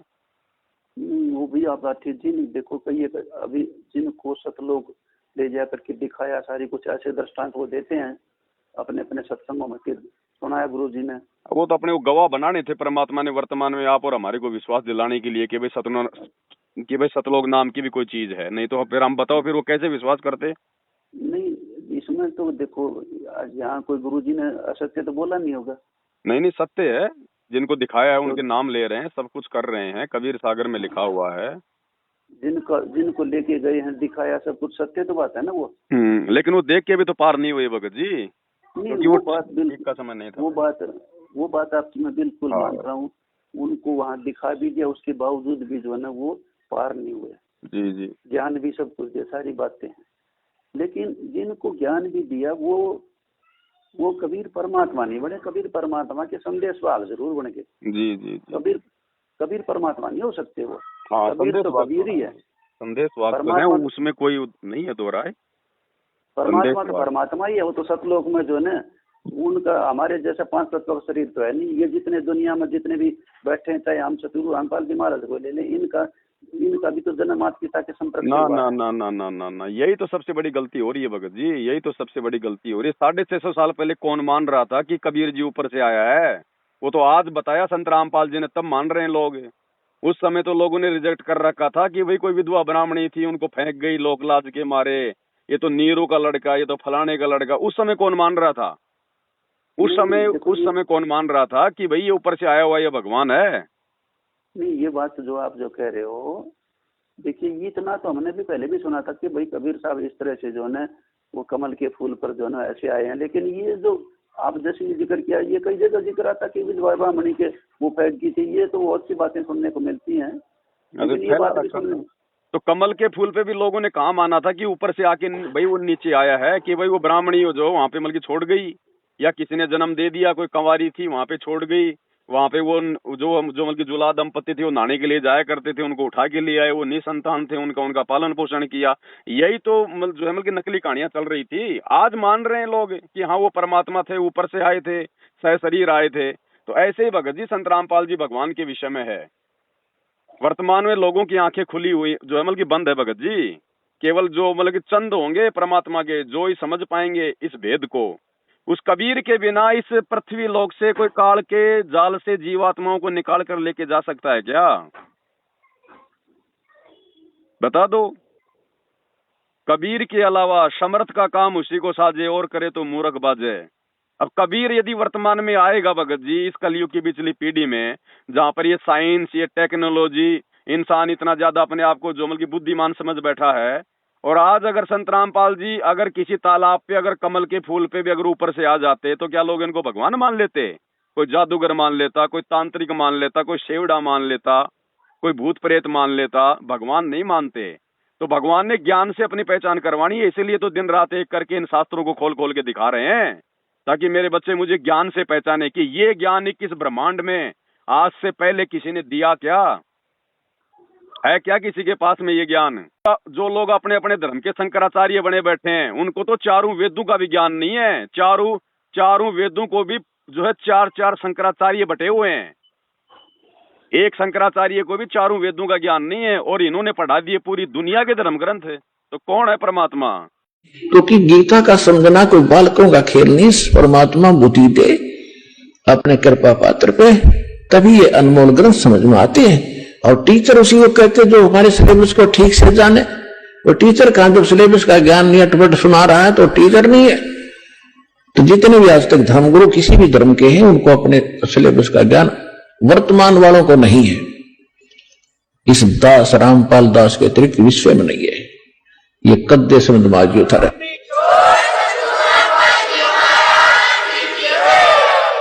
और दास को पूरे विश्व के जितने ग्रंथ सबका जानकारी है, एक की नहीं। और दास को पूरे विश्व के जितने ग्रंथ सबका जानकारी है, एक की नहीं। क्योंकि हमारा जन्म तो हिंदू धर्म में हुआ, केवल हिंदू धर्म के शब्द ग्रंथ नहीं, पूरे विश्व के जितने भी धर्म ग्रंथ हैं सबकी जानकारी दास को दी है कबीर भगवान ने, उस परमात्मा।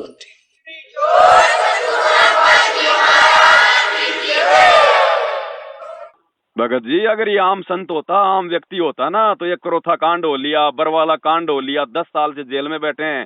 अभी तक तो संत रामपाल जी के अंतिम संस्कार के लिए उनकी हड्डियां भी नहीं मिलती। अगर ये कोई आम संत होता तो परमात्मा है जो कबीर सागर में जो लिख दिया ना 650 साल पहले, एक एक बात को पूरा करके जाएगा डंके की चोट पे। दुनिया को नस्त मस्तक होना पड़ेगा इनके आगे आने वाले 4 से 5 वर्षों में। ये भगत जी परमेश्वर है। जो गरीबदास जी थे वो भी तो माता पिता के सहयोग से आए हुआ बताते हैं। रानी उनकी माता थी, बलराम उनके पिताजी थे, फिर लास्ट में उनकी अस्थियां क्यों नहीं मिली, और उसी शरीर में फिर वो सहारनपुर में जाके 35 साल तक वो क्यों रहे, वो प्रकट हुए वहां पे, अगर माँ के गर्भ से आए थे तो। लेकिन दुनिया तो ये मान रही थी कि भाई गरीबदास जी भी माँ के गर्भ से आए हैं। तो परमात्मा जो लीला करेगा उसको जीव समझ सकता है क्या? नामा और रैदास रसीला, कोई ना जाने उस अविगत की लीला। और जो इन बातों को जो समझेगा, जो इस रहस्य को अपने गुरु के आशीर्वाद से और ज्ञान से जो समझेगा, वही सतलोक का अधिकारी है। भगत जी, गुरु को अगर अपने जैसा आम व्यक्ति मान लिया, नरक के भागी। क्या कहते हैं गरीबदास जी ने इतना मोटा ग्रंथ क्यों लिखा है कि गुरु मानुष कर जानते वो नर कहीं अंध, वो दुखी संसार में आ गए यम के फंद। मानुष क्या होता है? मानुष वो होता है जो माँ के गर्भ से जेर में लिपट के आता है, उसको कहते हैं मानुष, आम प्राणी, जीव, मनुष्य। तो गरीबदास जी ने क्या कहा? जो माँ बाप की वीर्य से उससे पैदा होता है वही मानुष है, वही मानुष होता है। तो गरीबदास जी ने क्या कहा कि गुरु मानुष कर जानते वो नर कहिए अंध, कि वो तो अंधे हैं, ज्ञानहीन है, उनको कुछ नहीं पता। वो तो यहाँ भी वो धक्के खाएंगे जो की भक्ति लेके भी। तो गरीबदास जी इतना मोटा ग्रंथ गुरु महिमा पे भाई वो क्यों लिख के गए हैं, और क्यों संत रामपाल जी ने उस गरीबदास जी की वाणियों से वाणियां छाट छाट के हमारे को 3 समय की आरती के रूप में दी है, हमारी आंखें खोलने के लिए। अगर गुरु को मानुष मान लिया, अरे गुरु को तो भगवान से बड़ा बताया गया है। गुरु बड़े हैं गोविंद से मन में देख विचार, हरि सुमरे सोवार हैं गुरु बजे हुए पार। 7 दीप 9 खंड में सतगुरु से बड़ा न कोई, करता करे न कर सके सतगुरु करे सो होए। और जो सुख इन्होंने दे दिए कोई दे सकता है क्या उस भगवान के अलावा? आज ये दास आपके पास है और अब कबीर परमात्मा आ जाए। अब जरूरी नहीं है वो कबीर भगवान इस स्वरूप में जो आप रोज देखते हो, दाढ़ी दूढ़ी बुढ़ा कर टोपी टापी पहन के ना, वो किसी भी रूप में आ सकता है। और यहाँ इस दास के स्थान पर वो परमेश्वर आ जाए और आपके साथ ऐसे ही ज्ञान देवें, आपको आशीर्वाद देवें, मिलें, सत्संग करें, तो आप उनके साथ क्या व्यवहार करोगे? अब जो पुण्यात्मा है वो तो समझ गए होंगे क्या व्यवहार कराएंगे कि परमात्मा की तलाश और परमात्मा सामने, फिर व्यवहार के फिर तो समर्पण होगा। तो कहने का भाव ये है कि जैसे ये दास उस परमेश्वर का ही स्वरूप मानना होगा। कैसे? जैसे जो आपने जो 2-4 साखी जो अभी बोली हैं जी, ये जो गरीबदास जी हुए, कबीर साहब हैं या सतगुरु रामपाल जी महाराज हैं, इन लोगों ने, इन महापुरुषों ने आम जो आज गुरु के पद पर बैठे हैं उनके लिए भी एक सम्मानजनक दृष्टि से देखने के लिए ना ना ना ना ना ना ना ना, ये आपकी गलती है भगत जी। फिर तो संत रामपाल जी दूसरे संतों के बारे में फिर तो कुछ बोल ही नहीं सकते। अगर उन संतों के लिए अगर गरीबदास जी ने और कबीर जी ने ये वाणियां लिखी है, तो फिर दूसरे पंथों की संगत को संत रामपाल जी क्यों मना करते हैं कि तुम्हारे गुरु जी जो बल्कि मानुष हैं, जीव हैं, ये 2 कोटि के प्राणी हैं? फिर तो सबको भगवान बताना चाहिए संत रामपाल जी ने। नहीं, ये उस वास्तविक सतगुरु के लिए है, क्योंकि गरीबदास जी ने क्या कहा था? जो ये गरीबदास जी, सुनो भगत जी, ये वाणी गरीबदास जी ने हम पिछली पीढ़ी वालों के लिए इसलिए लिखी है क्योंकि गरीबदास जी ने ये भी तो कहा था कि सतगुरु दिल्ली मंडल आईसी और सूती धरणी सुम जगाईसी, काग भूषण छत्र के आगे गंधर्व करत चलत है रागे। गरीबदास जी ने 350 साल पहले बोल दिया था कि सतगुरु दिल्ली मंडल आई सी, कि जो मेरा सतगुरु है, जो मुझे जिंदा महात्मा के रूप में जो मुझे आके जो मुझे यहाँ पे जो मिला है ना, वही सतगुरु आगे चल के दिल्ली मंडल में आएगा। तो ये वो सतगुरु है, ये गरीबदास जी का सतगुरु है, ये वो जिंदा महात्मा कबीर, जो आज 8 सितंबर 1951 को गांव धनाना, जिला सोनीपत, हरियाणा, भारतवर्ष की पावन भूमि पे आके प्रकट हो चुका है। ये इनके लिए है कि उनको यदि कोई मानुष मानेगा, गुरु मानुष कर जानते वो नरकइये अंध। इनके लिए है वाणी कि उस समय उस सतगुरु को, सतगुरु रामपाल जी को आम व्यक्ति मत मान लेना भाई, आम साधु संतों की श्रेणी में मत ले लेना। तो यहाँ सिर्फ और सिर्फ यदि हम 3 महापुरुषों का जिक्र करें तो और चौथे के लिए तो ये लागू ही नहीं होती बात, लागू ही नहीं है और है भी नहीं। आप जी नित्य नियम पढ़ते हो, आपको जब आपने नाम दीक्षा ली थी आपको भक्ति बोध मिली है ना, उसमें हमारी गुरु प्रणाली लिखी हुई है ना, तो उसमें बंदी छोड़ शब्द जो है वो कितने मतलब महापुरुषों के नाम से पहले लग रहा है, आप उठा के देखो। उसमें सबसे पहले तो ऊपर ही ऊपर लगेगा बंदी छोड़ कबीर साहिब, फिर नीचे बंदी कबीर साहब के वहां लग गया, फिर गरीबदास जी महाराज क्या लिखा, फिर आगे आकर के अपने रामपाल जी महाराज के यहाँ, और तो कोई है नहीं। तो ये 3 ही महापुरुष हैं भगत, ये 3 ही बंदी छोड़ हैं, वो एक ही शक्ति है जिसने तीनों का रोल किया है। ये वही कबीर है जो 650 साल पहले काशी में आया था, उसके बाद फिर गरीबदास जी के रूप में आके, और जो कबीर सागर में काल के दूतों ने जो मिलावट कर दी थी, जो कबीर पंथियों ने, उसको शुद्ध करने के लिए फिर उन्होंने 350 साल पहले आके अनपढ़ की भूमिका करके और ये सदग्रंथ साहिब में 24,000 वाणियां लिखवाई है। और आज पुनः वही कबीर फिर संत रामपाल जी के रूप में आ गया, जिन्होंने उसी गरीबदास जी की वाणियों का हवाला देके सन 1994 से 2001 तक ये जींद के सत्संग, काठमंडी के सत्संग, ये करोथा के सत्संग, रोहतक के सत्संग ये किए हैं। पूरे विश्व की वाणियों, पूरे विश्व की भाषाओं का समावेश है आदरणीय गरीबदास जी महाराज जी की वाणियों में। पूरे विश्व की भाषाओं के शब्द हैं, कौन खोल सकता है और कौन खोल रहा? आज किसी भी गरीबदासी ने खोला क्या? किसी भी गरीबदासी जो पंथी हुए हैं आज तक किसी ने उनके सदग्रंथ को खोला क्या? वही खोल सकता है जो लिख के गया है। आज संत रामपाल जी ने खोला उसको पूरा का पूरा, उन गूढ़ वाणियों को, वो कैप्सूल खोल खोल के दिखाए। आज कौन है ये? ना तो ये वेद यहीं पे किसी ने नहीं दिखाया कि वेदों में कबीर का नाम लिखा हुआ, कबीर परमात्मा। कुछ नहीं पता तो वो भगवान ही तो बताएगा, उसको तो सब पता है। वो तो जहां भी अपनी उंगली रख देगा वहीं पे वो प्रमाण निकल आएगा। तो ये जो बात आपने जो अभी जो 2-4 साक्षी बताई है, जो ने 3 महापुरुषों की परफेक्ट होती है, बाकी तो सब कचड़ा है। हाँ तो तीनों महापुरुष वो एक ही है भगत जी, उसने रोल किए, उसने जो है मतलब आ के वो एक ही है। अब जैसे वही कबीर सतयुग में सतसुकृत नाम से आया था, त्रेता में मुनिंदर नाम से आया था, द्वापर में वो करुणा में नाम से आया था, कलयुग के प्रथम पीढ़ी में वो कबीरदास नाम से आ गया, बाद में वो गरीबदास जी के नाम से आ गया, वर्तमान में संत रामपाल जी के नाम से आ गया। अलग अलग नाम से आया है और समय के अनुसार आया है। आज से पहले लोग मतलब दाढ़ी वाड़ी नहीं करवाया करते थे, ऐसी कोई व्यवस्था नहीं थी, तो वो जो है वो दाढ़ी मूछ लगा के आ गया। गरीबदास जी के रूप में आया तो उसने दाढ़ी मूछ नहीं लगाई, वर्तमान में आ गया तो भी नहीं लगाई, क्योंकि अब उसकी आवश्यकता ही नहीं, वो दिखावा करने की। अब वो तो ज्ञान से पहचान होगी भगत जी। साधु शब्दां परखिए, दुख पड़े घरनार, सूर वीर जद जानिए, जब रण बाजे तलवार। साधु संत की पहचान तो उसके शब्दों से, उसके ज्ञान से होगी ना। अब ज्ञान से तुलना करो संत रामपाल जी की और अन्य संतों की, और वही ज्ञान और वही बातें, वही मंत्र जो आज से पहले जो बंदी छोड़ने दिए, तो बताओ फिर और क्या गुंजाइश है? फिर कोई शक की कोई गुंजाइश है ही नहीं। और सुख दे रहा भगवान एक से बढ़ के एक, जो यहाँ पे ब्रह्मा विष्णु महेश नहीं दे सकते, वो सुख दिए भगवान ने अपने भक्तों को। आज हमें कोई 84 में जाने की हमें कोई टेंशन नहीं, चादर ओढ़ के सो रहे हैं उनके ज्ञान आधार से। आत्मा को इतना निर्भीक कोई कर सकता है क्या? निर्विकार निर्भय तू ही और सकल भयमान, सब पे तेरी साहिबी तुझ पे साहिब नाए। इस परमात्मा के अलावा ना तो कोई निर्भीक और निर्विकार है, और ना उनके भक्तों को कोई निर्भीक और निर्विकार जो है बना सकता है। केवल परमात्मा कर सकता है ये काम अपने ज्ञान और भक्ति से और अपने आशीर्वाद से, जो काम आज उन्होंने किए हैं। तो अब भी यदि हम इनको पहचानने में भगत जी त्रुटि करेंगे तो फिर मालिक कहते हैं फिर युग युग बने समान।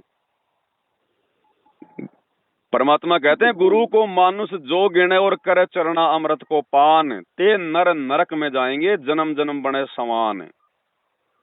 हम जिसका चरणामृत पी रहे हैं ना, अगर उसको आम व्यक्ति मान लिया, आम मानुष मान लिया, हार्ड मास का यदि कोई पुतला मान लिया, कहते हैं वो भक्ति करते करते भी और उसका चरणामृत पीते पीते भी वो कुत्ते की योनि में जाएगा। फिर ये विधान है परमात्मा का। जब इतना ज्ञान दे दिया, इतना सब कुछ क्लियर कर दिया, शीशे की तरह साफ कर दिया, भगत जी नौमन सूत उलझिया ऋषि रहे जकमार, और सतगुरु ने ऐसा सुलझा दिया, अब उलझे ना दूसरी बार।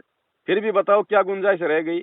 और अपने हाथों पे रख रहा भगवान अपने बच्चों को, जो मर्यादा में है उनको, जो गुरु को भगवान मानते हैं उनको, बाकी को नहीं भगत जी। बाकी तो खाओ लड्डू जलेबी बर्फी, जाओ आश्रमों में अपने ऐसे तैसे कराओ। भगवान बैठा जेल में 9/12 की जोमल की टूटी फूटी वो कोटड़ी में, भगवान को सरकार दे रही 2 जोड़ी कपड़े और सूखी रोटी और दाल, और तुम खाओ लड्डू जलेबी बर्फी उसी भगवान के नाम पे। तो ये सब काल का जग जो चल रहा है भगत जी। सतगुरु के तो कोई कोई हैं जिनको सतगुरु अपने हिसाब से सेट करता है। सतगुरु को भीड़ से लेना देना नहीं होता भगत जी।